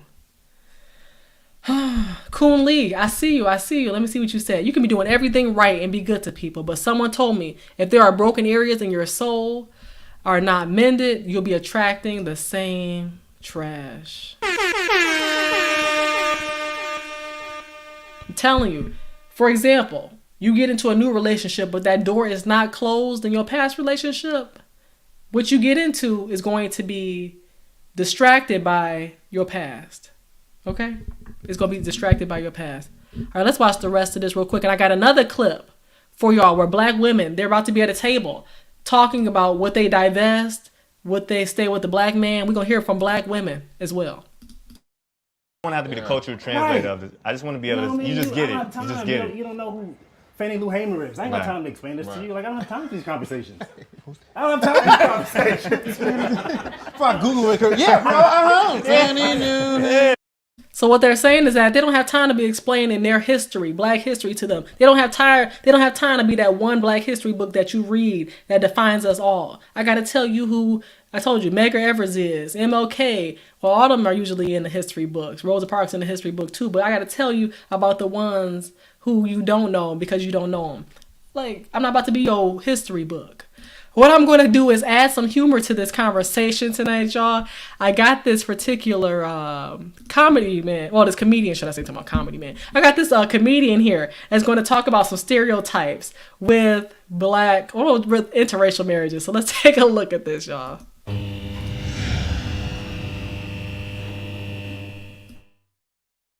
I'm all for interracial dating. I encourage it. Black dude, you white girl, whatever.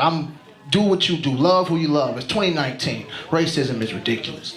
But I do feel like when I see black dudes date white girls, I just be wanting to make sure she's a authentic white, like a real white woman. Like, I don't like when I see black dudes date white girls that act black. I be like, just get a black girl. Why are you this generic off-brand white woman? If you gonna go, why you got this great value white woman? If you gonna go get the real deal, fam. If you see me with a white girl, I'm going all the way to Mayberry. I'm not around. I want a white girl from a black neighborhood. She got the same problems I got. Ooh, look. Shout out to Lance Woods. This is who the comedian is in this video. But you heard what he said. He said, it's one thing for you to date outside your race, but make sure you're really dating outside your race. Y'all got this great value going on here. And it's not the same thing, right? Like, you got the one white woman that be having these black hairstyles. She be talking to you just like she black. I'm like, okay, girl, we know you're trying to act black. We know you are. That's what I don't like. Because it's like, dang, you could just kind of got a black woman. Like, you basically got a black woman without the quote-unquote attitude you think we have. That's what I have a problem with. So I agree. Because you know, you can see right now, y'all already picturing the hairstyle I'm talking about for the black women. They got that short hairstyle that look like black women that's trying to act like black women. And be coming to the cookouts, hey y'all, and trying to fit in. And y'all know who I'm talking about. She don't really know her dad either. Do you understand what I'm saying? I want all the white stuff I seen on TV. I want me a gluten-free, flip-flops in the rain, pumpkin spice latte, make her own trail mix. I want feet on the dashboard on car rides. I want her Facebook profile picture to be a puppy. I want her to let the cat sleep in the bed with her. All the white that he do. That's what I want. I want the real deal if I'ma go, fam. I don't want a white girl talking all black to me. I'm babe on my mama. Yo, mama, no, you have a mother.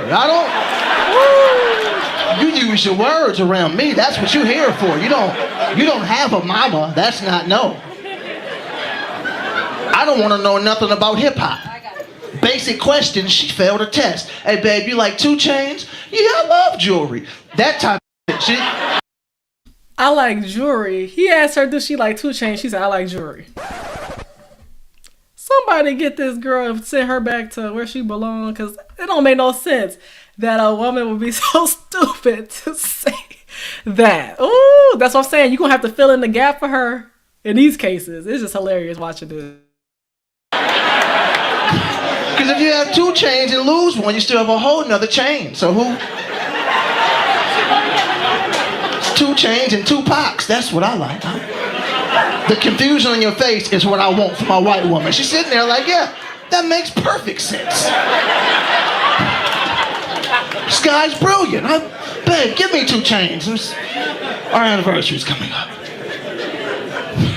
I want to be the first black dude she ever seen in person. Like, she's only heard myths and tall tales about us. I want her to touch me like an African touching snow for the first time.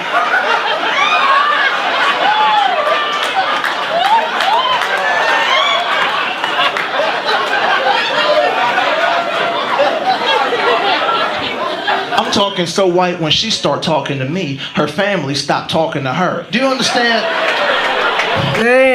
Dang. Just look disappointed. We did not raise her like this. I ain't gonna say I dated her. We hung out for a few weeks. I had to split. I don't like white woman hair. It's just, that's not my shit. I don't like it. That's what he said. That's why I'm here. He looked at me and said, me neither, dog. That's why I got Kaisha. Not Kaisha. Oh, here we go.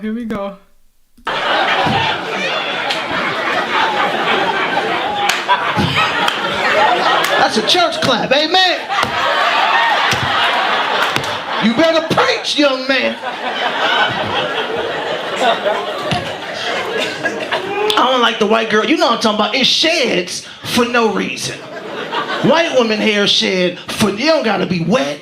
They don't gotta comb it. You know when you just leave a hug with a white girl, you so it's over there. You feel like you walked through a spider with it.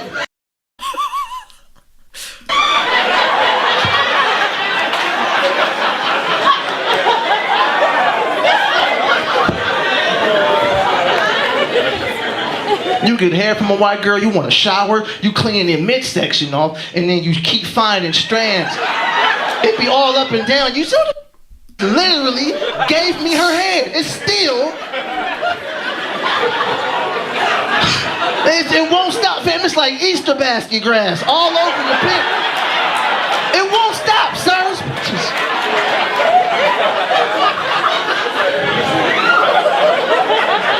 You lay in the bed, where to get out the bed, look at your pillow. All of this hair left on your pillow.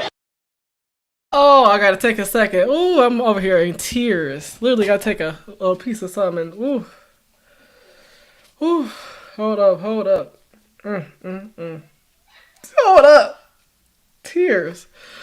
Okay, let's continue this. Ooh. All of this CSI evidence left all on your pillow, fam. That's why I love my sisters, my beautiful black African queens. That's right. Yes. This black women got the common courtesy and decency to take their hair off when they hop in the bed with you. Oh, oh my goodness. Oh my goodness.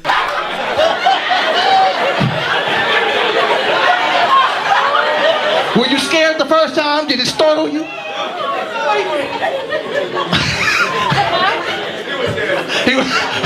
No, Ron, he was concerned.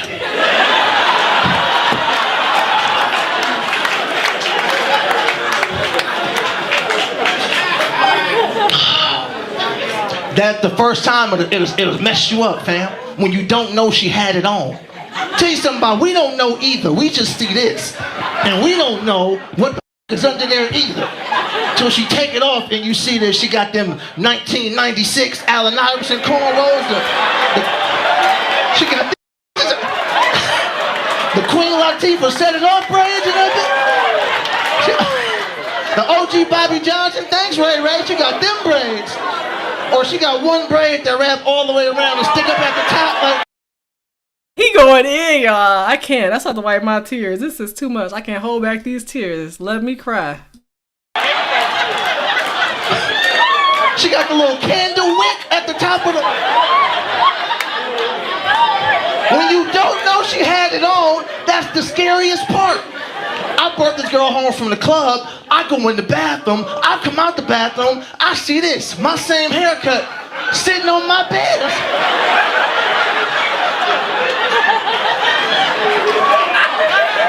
I went back in the bathroom. I called the police. I said, excuse me. Here my girl clothes on, officer. I don't know what happened to my bag from the club, but he is here now. I want this for the room. Is everything okay? And he got her voice down. This dude is a professional. Woo! Woo! Woo! I gotta take a tear break, y'all. Woo! I feel like, ooh, this is too much. Oh my goodness. Oh my goodness. He said the candle wick. He said to set it off. I want to give a shout out to Coon Lee. I appreciate you for the $5 super sticker. Thank you so much for all the love. I appreciate you so, so much. Y'all, I'm in tears. Shout out to Lance Woods. That's the comedian's name. I cannot. I'm going to get into this next topic if I can. I'm trying. Gotta wipe some of this. Ooh. You said you needed that, Derek. Look, I didn't know I needed all that because I didn't know I was going to be in tears. But all the laughs coming through, see that. Wait, Chelsea, is that yours? What you talking about? But what I was going to say is this. Oh, y'all laughing downstairs. I know what's going on. But no, what I was going to say is I'm about to get into another clip. Shout out to Killer Swag 216, Cleveland represent. Appreciate you for being here. I'm about to get into this episode real quick where there are a few women on a panel. They're talking about some of them divesting. They've had enough of time. They had enough of waiting for black women. He says, oh, y'all asking questions. Yeah, okay. I got answers for you next, in a couple weeks. You say you being funny. Anyway, I was going to say is that I got this episode where these women are on, y'all irritating this shit. Okay, I got this episode where these women are on a panel and they're talking about divesting. Let's see what they have to say because they're tired and fed up. They've gotten to a certain age where they're thinking that, hey, I may have to go out and date that Brad or that Chad because I've been waiting on y'all all my life and nobody's come through for me. I don't have a ring. And that's just that. You said you gotta know. You for our first date. Oh my goodness. Here you go. Okay, let's go. Let's get it. So let's get right to it. Well, we have the rapper Eve and Serena Williams. They are among a growing number of black women who have married white men. Some people call it swirling, and it made headlines recently when a co-host on The Real said this.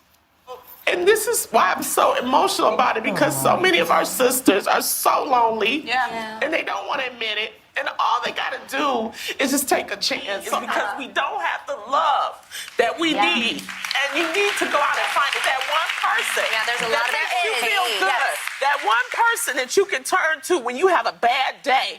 And you don't have to turn to your girlfriends or your mama or somebody. You turn to that one person, he understands and looks in your eye. That's the one you keep, and I don't care what color he is. Shout out to Lonnie Love. But what I was going to say is that I see people try to say Lonnie Love is not wife material. I thought Lonnie Love was a nice girl. You know, I thought Lonnie, shout out to her because she's an engineer. She's from the D originally. I thought she was a nice girl, but she's going with this man now. He's not married to her. So where is that conversion happening, right? You can be in a relationship with a white man, but is he marrying you? That's the question I have. He said they want a Chad or a Brad or a Seth, but end up with a Beverly Hillbilly. Like I started off with my show. Ooh. Yeah, you said, yeah, she's not wife material, will not submit. See, that's the thing, right? If she's not going to submit, then yeah, she's not wife material. Let's continue. You said lonely love. Lonely love. Oh goodness, the men don't see it that way, Chelsea. Yeah, right. And that's the thing. If the men don't, then they don't. I'm coming from, like you said, just a woman's perspective. So if the men don't see it that way, then hey, they not gonna wife her. That's facts. Well, I'll be honest, I got a little emotional when I saw that. I'm sure women of all races can relate to feeling lonely at some point in their lives, but Black women especially have a unique set of challenges when it comes to meeting, dating, and marrying. So, Tia, you're the relationship expert. Why is it so hard out here for the sisters? Well, we're dealing with a couple of issues that other communities just aren't dealing with. Number one, because of the history in this country with racial disparities, economic disparities, we have a high incarceration rate of African American men. So studies have shown that the rate of Black men in the age group of about 25 to 54 in comparison to Black women is actually 83 to 100. So for every 100 Black women, there are only 83 men, right? Y'all heard that stat. For every 100 Black women, there are 83 Black men, right? That means that some of us Black women, if we don't want to be dying alone, then we're going to have to date outside our race. Some of us, not all of us. I didn't say I'm going to divest. I'm not going to say I am divesting, but I'm just saying some of us are going to have to go outside our race. And think about that. 100 Black women to 83 Black men. Did we take into account that some of these Black men may be LGBTQ ABC 1, 2, 3? Did we take into account some of these men may have mental issues to the point where they're not dateable? Some of them may not want to date Black women. Who's to say every Black man wants to date Black women? That's the main reason we're having this episode. I asked y'all, is Black love even a goal anymore? Right? And shout out to the AP once again. You said, just cuz, no music. Love you, sis. Love you too, bro. I appreciate you for holding me accountable, showing so much love. You the real deal, AP. I appreciate you. I'm just happy we came across and stumbled, we came into each other's path, should I say. I'm trying to get the words together. But we came across each other, stumbled to the right place at the right time, which was the Lapeef Networks. I appreciate you for showing me love. But seriously, think about that. It's slim and slim. And like Successful Melanated Dusty said, they want a man to be 5% Jesus, 60% thug, 30% Pookie, and 5% good man. Triggered. They're going to be triggered after that. Wait, who were these ladies waiting for? Likely all waiting for the same guy. That ratio, 5% Jesus. I don't even know if it's 5% Jesus. It's more like 50% Jesus. 50% Jesus and 50% thug. That seems like the combo. Okay? But y'all heard that stat. 100% Black, not 100%. 100 Black women to every 83 Black men. And some of them Black men might not even want them women. It's not going to be an equal pairing because they might not be physically desirable, mentally desirable, spiritually desirable for that man. And that's why some of the women are going to have to go to Alberto. They're going to have to pull up with Alberto at the family reunion, doing the salsa, doing the merengue. And that's just how it is. Or may pull up with Billy and doing, they're going to be doing the Old Town Road dance. They're going to be doing y'all know them different dances going on that people be doing. I can't keep up. They're going to be doing, I can't tell you. I'm going to be guessing. Cha-cha slide. That's the blackest dance they'll be doing. They're going to be going camping together, but everybody can't get the chance to be with a Black man because the odds are not in our favor. So we outnumber them. So we're outnumbering them. We also know the statistics around Black women getting higher education rates and things like that. So there are a lot of things that make it not an equal playing field. So we have that issue. But then we also have the other side of that coin is like what was going on at home when you have dads who aren't there. So what happens? You have a lot of the super moms. And super moms are great. We love them. We support them. But unfortunately, a lot of times that creates a different depiction of what womanhood should be like for an African-American woman, right? So you see little girls growing up without men in the household and Black boys growing up thinking that women do it all and Black women are workhorses. Right. And it sounds so harsh to say, but these dynamics impact how we feel. Right. I definitely agree with that. That's why I was mentioning that our nowhood is determined by our childhood. That's exactly facts.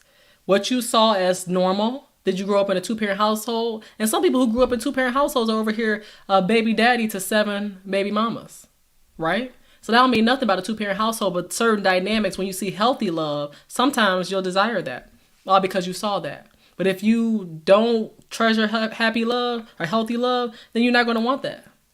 You're not going to want that because that's just what you want. You don't want that. Let's say you grew up in a 2-parent household, but everybody around you, all the people that you hung around with, they wanted to be for the streets. Then you're going to want to be that as well because you're a part of that environment. Your parents could raise all the children up with the same teachings, but they'll have different outcomes. And that all Black women are like their mom.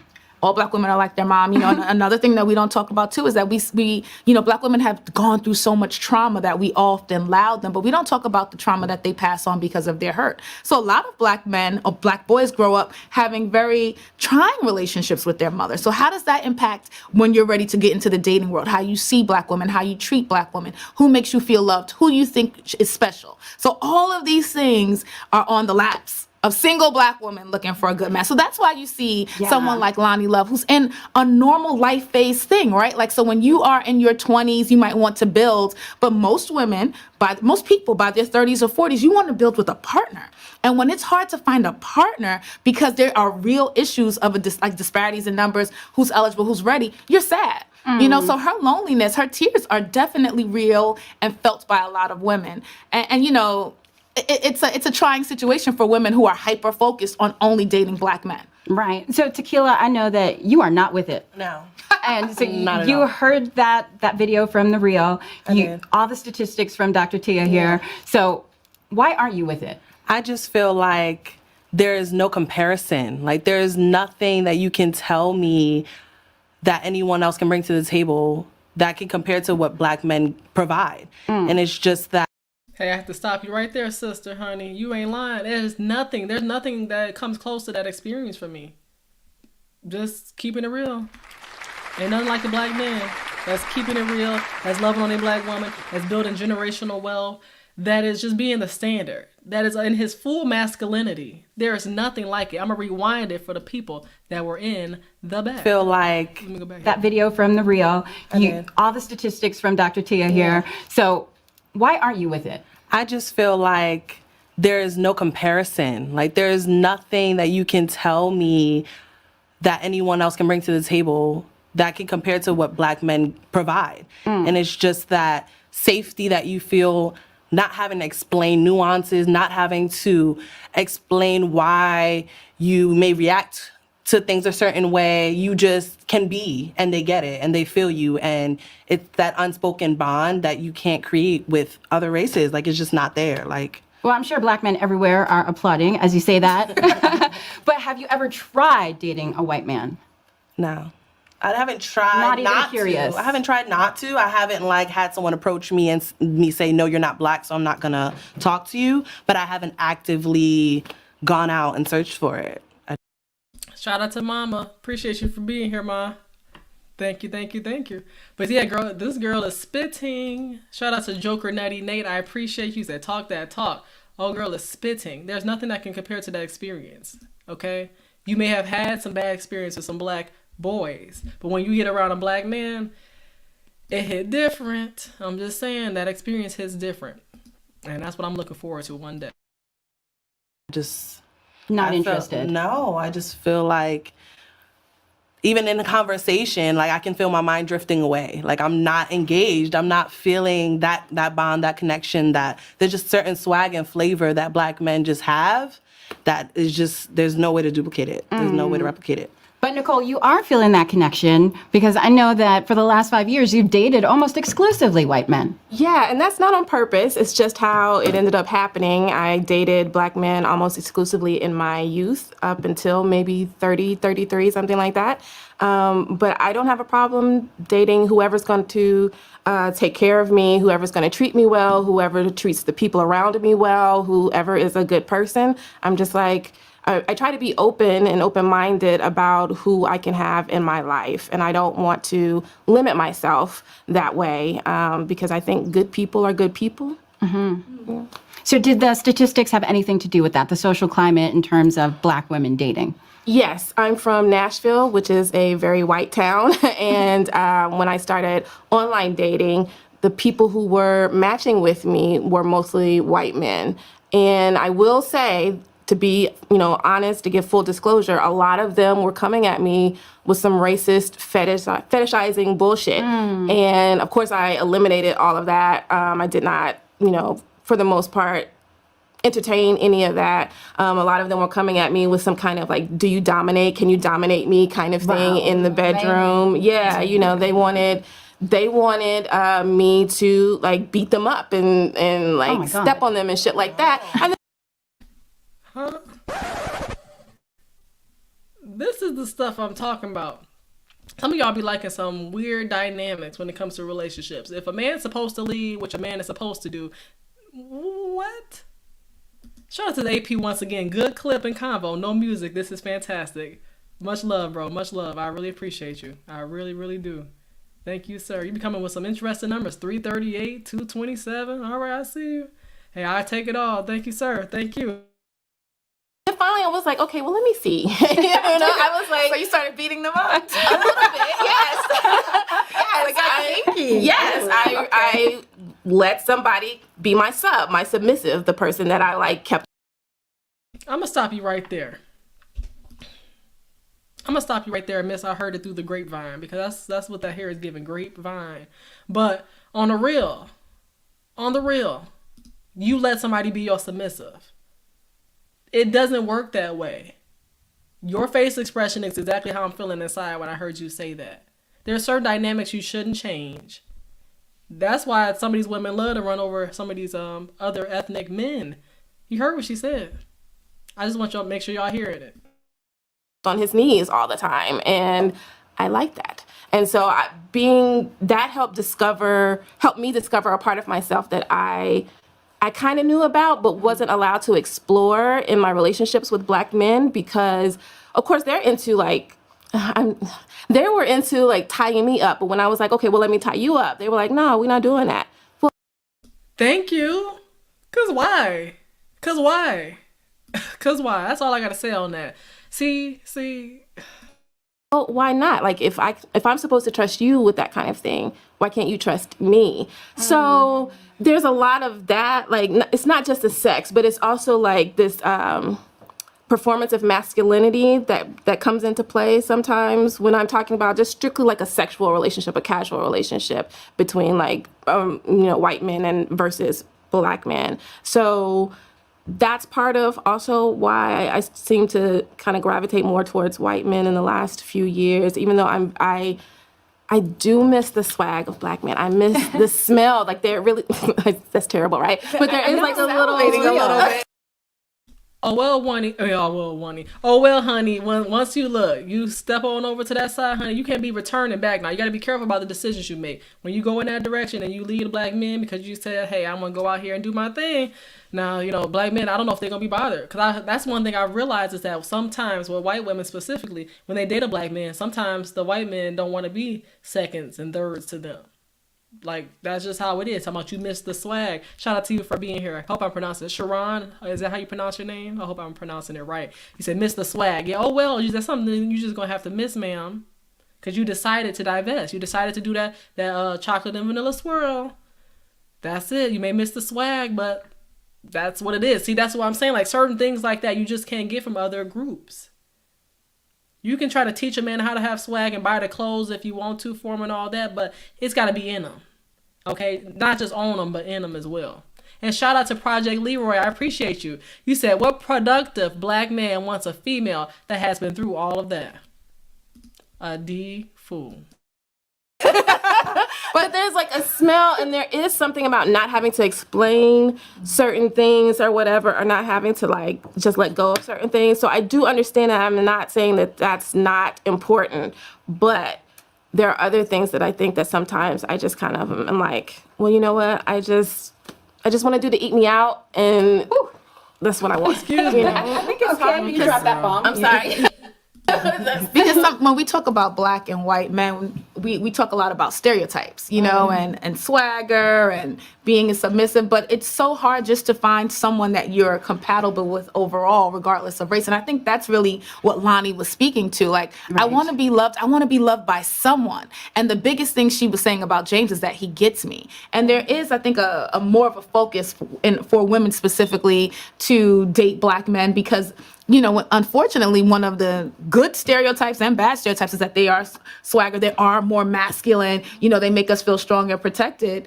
And, it's just challenging because there are black men who come in. There are black men who would be your subs. Yes. You know, there are black men who don't have swagger. Yes. You know, but the challenge for us as black women in general is because of so many different variables, including how black women are perceived by mass culture or culture at large, sexually. You know, and as someone to protect and love and value, just finding a mate in general, it's challenging. So when you add the layer of, I only want this kind of guy, you know, and he has to have this kind of swag. So not only are you looking for just a black man, you're looking for a special kind of black man. It's a challenge. So you're on board with black women expanding their options and considering other races? I think that it's important for you to definitely expand your options, but you have to be honest with yourself. Like, you know, personally, you have to figure out who you're attracted to, but what are the core values that will make a relationship work? Right. Once again, like, I'm not against, like AP was saying, she's still black. I don't dismiss people for who they date. Right. As long as you don't bash another group while you're doing that, then you're totally fine. Let me not say I don't date outside my race. I'll say I date within my race, letting you know I'm not canceling out anybody who comes my way. But first priority goes to the black man. Just because I'm a black woman and we share similar experiences. Easy connection. Somebody I can do the hustles with. Y'all know I love to dance if y'all don't know. But somebody I can do the hustles with. Somebody that we can go down here in Detroit. We can go wherever we're going to be at. I don't know if I'm going to be here. We will see about that. But all I'm saying is that we got something to do. We can get together. We can have a connection. We can go to the jazz spots. We can go to the concerts together and be able to have a great time because we got that connection. We have that history. Right? We have that history and it's easier for us to bond. Now I'm giving you a history lesson every time we do something. I'm not a history teacher. That is not my job. Right? So you can't just say, okay, go date white men or Asian men or Latino men because, you know, there's this disparity in the numbers. Can I have a functioning, healthy relationship with a man of another ethnicity? But also, what am I looking for in my partners? Because, you know, there are available black men, but a lot of times we are focused on the wrong things about eligibility. So, you know, so it has to be a balance of all of those things. So speaking of available black men who are educated, who have not been incarcerated, who are suitable matches for us, are there just enough of them around? Well, I think the numbers would say no, right? Because if we look at even like the numbers in terms of going to college, they'll say that there's a huge disparity. Black women are killing it there. But the reality is when we're picking, we don't actually have to pick so concretely. Because a man has not gone to college, that doesn't mean that he doesn't have a viable career. Just because a man has been incarcerated doesn't mean that he's dead to the world. And I'm not saying you have to go, you know, marry. What do they have those shows like Married Out of Jail? But there are people, we know that our men are unfairly incarcerated. So sometimes someone might have a record and it's like, okay, well, what did you really do? You know, and is it something that prohibits you from being a healthy partner? But the reality is we do have to think differently to effectively hunt because we are at a disadvantage statistically, you know, and it sounds unfair, but that's just our fact. Project Leroy is shouting this therapist. He calling her out. He said something is off about this therapist, honey. The math ain't mathin'. That's what he's saying. Shout out to Project Leroy for the $2. I appreciate you. Thank you. AP said, damn, you're awesome, ma'am. Women don't like to go to the jazz spots these days. The jazz spots is the club for me, honey. That's what I like to do. I love listening to jazz music, old school. I told you AP already. It's Phyllis Hyman for me, the Whispers, the Isley Brothers. Y'all know what time it is. Let's see who else. Luther. Who else? Who we got? Will Downing. Literally, Chrisette Michelle, Shantae Morris, all these good people. Us women today, some of us, if we don't listen to the city girls, we don't know how to function. It's like our dopamine. We need to listen to the city girls to function. We hear the beat, start twerking, right? It's just the mindset today, and that's what it is. Yeah, different people. All right, but I also saw Kojak tomorrow. I thought you knew I'm a jazz master. Okay, now, all right, I see y'all in the building, old school folks and my jazz lovers in the building. I appreciate you. So now what? But Nicole, have you encountered any challenges dating a white man and just going out and about in the world? Besides getting tied up. She like that. I mean, of course, they say racist things. They are clearly not interested in me as a person. They're interested in me because I'm black. All of them? Not all of them, but those are the kind challenges of, that you have. like if it's I guess I should say for people who approach me, not necessarily the people that I date. The people that I end up dating, the challenges are, sometimes I'll come home and I'm trying to explain my day and I'm trying to explain a microaggression, that somebody like did something to me at work that was clearly because I was Black and they were white. And, he might say, oh, I'm sure that's not the case. I know a Black. See, when somebody's trying to down the microaggressions you have faced, I don't have time for that. This is what I'm talking about. This is what I'm talking about. That's why you cannot be trying to explain your experiences to people who have never dealt with them. They'll never understand where you're coming from. They can't put their feet in your shoes because it won't fit. It won't make sense. And that's the only that's one of the hesitancies I have when it comes to dating out my race is, will you be able to understand anything that goes on in my life? Any of the struggles I faced? No, probably not. Sometimes people go through certain situations if they grew up in those same neighborhoods. But if they didn't, I'm telling you, it's like I can't. The signals are not crossing. It's not making sense. Man would be like, "What you need me to do?" He would be ready to go. But a white man is trying to like tell me, no, that's just in my imagination. Sometimes, and then other times, there are like the woke white guys who are just really like, they want to try to get academic with it and whatever. And it's just like, I just need you to listen. So either way, there's a little bit of like, just listen to me when I'm venting. You don't necessarily have to solve anything, that kind of thing. But is dealing with all of that worth it? I mean, it passes the time, yes. And wow. That sounds so unfulfilling. No.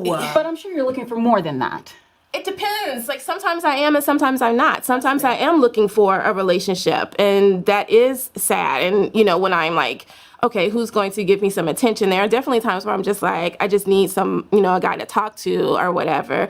But then there are times when I'm like, no, I just need somebody to like come over and then leave. And that's fine. And I think that's the problem that I've been having as I've gotten older where men sometimes don't understand that women aren't all looking for a relationship. They're not always trying to get to the altar. They're just trying to get you at their personal altar, maybe. And that sounds confusing.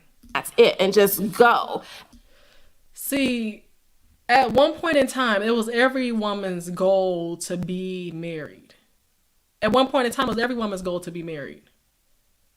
When you were younger, you always dreamed of yourself or seeing yourself in that white dress coming down the aisle. But as you lowered and lowered and lowered your standards, you get on panels like this and say that some of us don't want to be married. I'm telling you, if there's a good man out there for you, like just like you working women, just like you working on yourself, there's a good man out there who's working on himself. And since he is, all you got to do is prepare yourself and be in those working spaces where he'll come. He'll be there. Just be working on you, not looking, not being there and being paranoid like, oh, is he there? Is this the one? Is that the one? Yeah, right, Kunli? It's a mess. Personal altar. I've never heard of this stuff. This needs to be a free therapy session for people who think like that. I don't understand. And yes, I'm familiar with that pear cut, okay? And it's the men who don't seem to understand that they need to customize their approach. They need to customize their game. They always just want to like have the same results that causes me problems or stress. And to that point, I think women can think, a little bit differently in terms of, identifying their hierarchy of needs, right? It's like, so if you want to date casually, what are you looking for? If you're trying to date seriously, what are you looking for? And really kind of itemizing the core values that are important. And of course, aesthetics are important too, because you want to be attracted to your mate. Right. But if you are super focused on being married or having a long-standing healthy relationship outside of marriage, you have to think about what's in my available pool. Right. Absolutely. Well, for Black women who are interested in dating white men, where do you find them? How do you go about it? Where do you start? Okay, well, I am a bit of an introvert, so I kind of rely mostly on online dating. It's easy for me. Working in the media, it's hard for me to find men who date women, who are interested in women, I guess I could say that. And it's hard finding, at my age, men who are not already attached. So my pool is particularly small at this point. And that's one truth she's told is that as you do get older, the pool slims down. It does slim down. That's why I tell you, if you find a good man who's decent, who has his head on his shoulders, who has a plan of action for you and his future family, hold tight to that man, because it's difficult later on in life trying to find a man that meets all the standards that you had for this younger man, that you're trying to make sure you're adding more standards. As the years go by, you're adding more and more standards, and that's the problem. Wives, stay out the lion's den. Yeah. Back in the day, love was real. Shout out to my cousin Michaela. Said love was real. It was real, and it was something that even though people back in the day couldn't. Oh my goodness, yeah, asking for a friend. Even though people couldn't get married back then, they still strive for marriage. They still strive for marriage. That's what I'm saying. We are too privileged. Us Americans today, us people as a whole, we're too privileged where we say, I don't want marriage now, but now that we have all these privileges to get it, we have access to marriage, we don't want it because of all these ins and outs. Just get you a prenup if you worried about your money. If you're worried about your money so bad or whatever it may be, get you a prenup. And I want to give a shout out to Kings and Dreams. I appreciate you so much for the $5. I'll definitely be connecting with you soon because we're going to be doing a collab on Kings and Dreams channel talking about modern relationships. We're going to get into it. So I just appreciate your love. Thank you so much for being here. And let's see what Kun Lee said. Yeah, you and Mona D need to kill this legacy of ratchetness and this confusion. Oh, we trying. Yeah, we already know Dre on that prenup tip, honey. He ain't playing. He ain't playing with Mona with them eyes. Look, Mona, you hilarious though. I'm so glad to have come across the paths that I need to on these YouTube streets, because y'all are just nothing but family, right? We're not about, like I said, the subscriber count. If my subscribers don't go up one, it's about the fact that I have a family, I have a community over here, and we rock with each other. I know y'all not about the drama, because if y'all was about the drama, y'all have been going a long time ago. I'm just trying to show y'all how people think and then let you know how I think about how these people think. And let you know what logic looks like, that all women don't think with their, I don't even know what they're thinking with. Their heart, I guess, not their mind. My life. So I just go online, or since I moved to New York, I've been here about 3 years. Every now and then I'll, go out to a bar and do that kind of thing to, find somebody. I'm not great at that because I'm not good at flirting because I'm so direct, in case you haven't noticed, but I'm too direct. And a lot of times men, regardless of race, they want the chase. And I'm just like, no, I like you, you like me, let's do this. And they don't want that. They want to do the whole hunting thing. And I don't have time for that. Let's just get to it. So for me. And see, that's the thing, Tomo, let's just get to it. But you working on a man's timeline. He's not working on yours. You working on his. MCM, I always say it. Men Crush Monday. That's what y'all call it, but it is Men Control Marriage. WCW, you'll call it Women Crush Wednesday. It's Wednesday today, Women Crush Wednesday, but it's really Women Control the Wombs. I know her face. Please listen up, ma'am. The Women Control Wombs. If you don't want to have kids out of wedlock, then keep your legs closed. # keep your legs closed. But if you have one out of wedlock, that's one thing. But if you keep having them over and over again, it's not mistakes, it's purposes. Look, you my dress sizes. And shout out to Theo. You said, random, do you want to have kids once married? If so, how many? Yes, I definitely want to have kids. And I plan to have maybe 2 or 3. That is my goal. I was saying 3, but maybe 2 or 3. Yes, sir. Yes, sir. I already got that planned out. He said, New York City is not an ideal dating market. And then, yeah, Gracious Greatness. She goes online. Red flag. Online doesn't seem to be a healthy place, ma'am. Yeah, it doesn't seem to be healthy at all. It's more for hookups. Me, I tend to rely on online dating and occasionally the bar scene.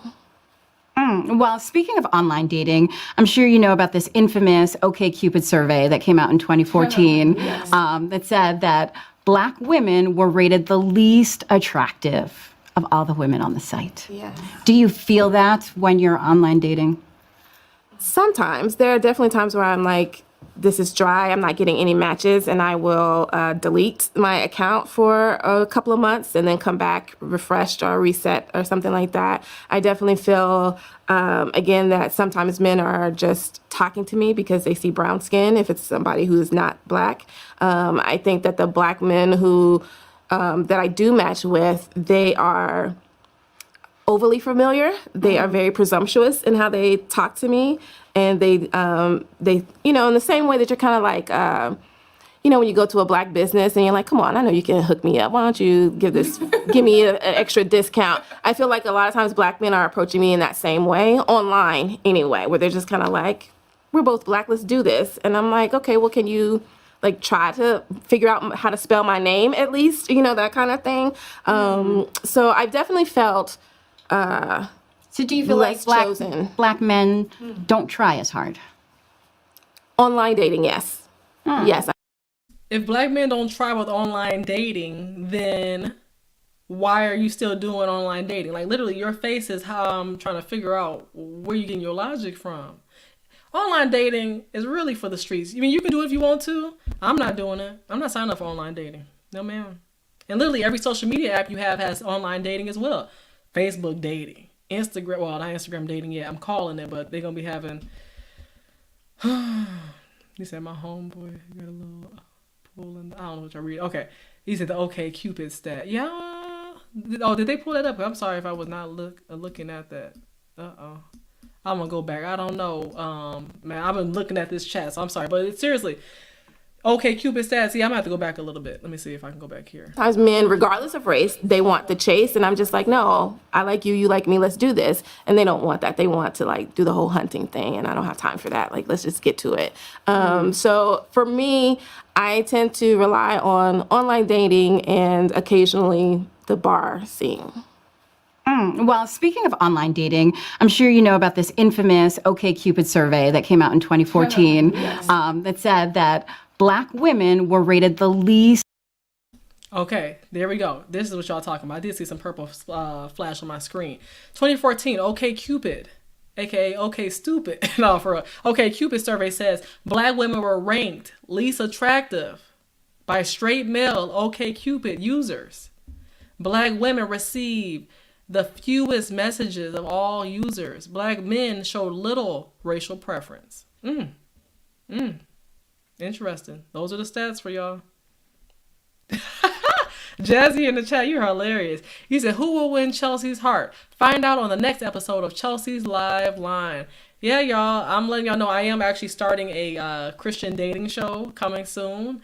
More details on the way. It will be on Chelsea's Live Line on this platform, of course. So just stay tuned for that. It will not be on Wednesdays, but it'll be during another day of the week as I show y'all what real Christian dating, really courting looks like. And I don't know if I'm going to be a part of this whole dating show myself. I'll be the host of it, but we'll see if I'll participate in it as well. I just definitely will be having people on, and I'm creating the concept and all that now. So just be on the lookout for my dating show coming soon. Yeah, it's just something I got going on. Appreciate you, Corey Joe, said congrats. Yeah, it's just an idea that I have going on because I see so many shows, like people, Christians, come on to the Kendra G show, but knowing they're not really Christian. So I'm going to make sure that the people that come on this show at least present themselves as if they're Christian. So let me wrap this show up in the next 7 minutes. We're going to be going over to Mona D's channel right after.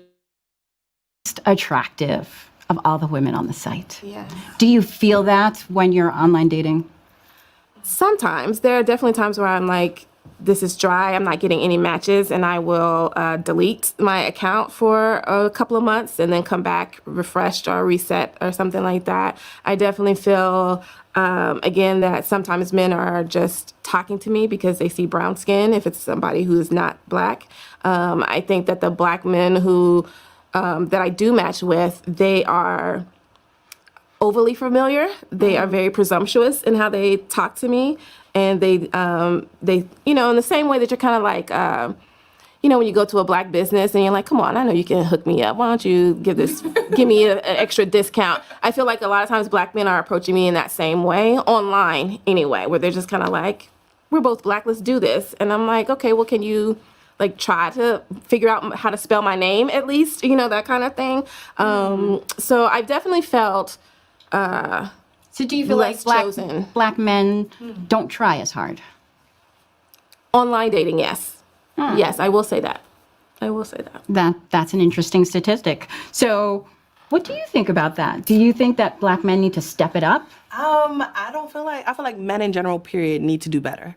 Because I think on one hand, I understand that they are outnumbered, so they have more options. So like if I had a whole bunch of people, then it's like, of course I wouldn't really care that much, because I'm like, well, if you don't want me, I got other options. So I understand that part, but I just feel that a lot of women are now settling, so they're making it harder for us. Because if you take any old thing, then the person after, they're going to feel like they can do the same thing to me that they did to you, because you were just like, well, I'm lonely. Well, my pool is small. Well, you're making excuses. So you're just letting them call you whenever they want, not reply, cancel dates last minute, do whatever they feel like doing. And then when you get tired of it and they come to me, they think they can do that to me, and it's not happening. Yeah. It's called set the standard. Set the standard. Let's wrap this up in the next 5 minutes, y'all. Thank you for your patience. So I don't think it's a black man, white man. I think just people overall need to treat people how they want to be treated. Yeah, I think it's a challenge because you really have to understand the black man's beautiful plight, right? The educated black man's beautiful plight right now. Like the bar has been set lower, quite frankly, because they have so many options in terms of how they can treat people and what they can get away with and what people will forgive is very different. So when dating, we have to remember there's so many variables, right? Like what phase is he in life? The fact that men aren't always looking to settle down the way women are just in general, it becomes a conscious effort much later in their lives. And then when they want to, they can be extremely fickle on what the criteria is, right? So you have people, online dating because you have access to so many people. If someone upsets you or if there's a miscommunication, what do? You unmatch, you move on. In real life, you wouldn't do that, right? You ghost them, right? Yeah. So we have to be understanding that this is how they're operating. And I totally agree with you, Tequila. I think it creates a challenge for women who are dating seriously and who don't want to settle and figuring out how do we now strategize to make sure that we are mindful of saying, like, if I want to be in a specific kind of relationship, I have to set up rituals of how we're going to treat ourselves earlier on. And they might not adhere to these rituals because they don't have to. And it doesn't mean that they're necessarily all bad guys. Or that they are a bad guy themselves. Right. It's because, when you're allowed to play, if I can play in the pool and, there's no time that you have to get out, why am I getting out at 10 o'clock, right? If I can play until 1 a.m. So I think that that's the biggest challenge for the community now, because if you talk to most guys who are, over 30, they'll say they want to be in a relationship. They want a certain kind of woman. But in terms of the practicalities of having the tools and the focus to understand how to strategically date, it's very hard because, they're thinking with all kinds of heads, right? And it's very tempting to have so many women coming at you or just available. Right. I'm glad y'all listening to these women because I'm just letting it play out. But really, I think I heard enough. Put a 1 in the chat if y'all heard enough from these women as we wrap up tonight's episode. Put a 1 in the chat if you heard enough. Put a 0 in the chat if you want to hear more. I think we heard enough. You said 1. Yes. On that note, we're going to be wrapping up the show. Let me just give shout outs to everybody that's here. I see G-Ma Joe in the chat. Jazzy, I appreciate you and your commentary. Team Peterson, we pineappling them for sure. My mom, Aunt Tracy, Auntie Ebony, Granny, Michaela, of course, Successful Melanated Dusty, Mona, Coonley, Jay Robinson. You had a question. I'm going to answer in the next 2 minutes as I wrap up. Here we go. What should you do if a female is blaming you for everything? Well, that I read that enough, and I'm going to say keep it moving just off of that. But what should you do if a female is blaming you for everything and you're not doing anything? Sometimes it's insecurities if you're not doing anything. Where is she getting that fear from? It may not be you if you ain't doing nothing. He said, but trying to provide and make the relationship better, and it's long distance. Yeah, long distance is fake distance. It ain't real. I wouldn't do no long distance. So if somebody's blaming you for something that you're not doing on a constant basis, they need to go seek some help. If you really want to work it out with them, then go ahead and do that. But in my opinion, I'd be like, I'm out. I'm not about to be dealing with you. Because it's a waste of time. You can never convince that person that you're doing something right. But what I want to do is just shout out everybody. AP, Janesta, y'all showing so much love earlier. AP, Janesta, Kevin Brooks, or should I say the notorious Kevin Brooks. Squeegee Kid show love. Coon Lee, Project Leroy, and so many others. I just appreciate all the love. Janesta came through as well. Mona's going to drop her link once again because we're about to head over to her premiere. That's why I made sure that I could hit close to that 2 hours. So that way we can head over to Mona's channel and watch her premiere tonight at 10 p.m. Shout out to Joker Nutty, Nate, and Corey Joe. Hit that like button or dislike button, whatever the case may be. But I hope to see y'all again. And check out Mona D because she's going to do her premiere. It's about to be fired. Koon Lee, I appreciate you. He said they talked to multiple men instead of studying one man. And shout out to you so much for the $2. God bless you too, fam. I'll be hitting you up soon and we'll be talking. Yeah, it's rain outside, so I know the Wi-Fi was kind of janky tonight, but I appreciate y'all nonetheless. God willing, I will see y'all. I'm just waiting for that it's 10 o'clock, so I ain't even gonna wait till 2 more minutes for 2 hour live. I ain't worried about all that. I appreciate all the love. Appreciate y'all for being here. And God willing, I will see y'all next week for another episode of Chelsea's Live Line. Like the video or dislike as you leave out, and I'll see you over on Mona's channel. Take care.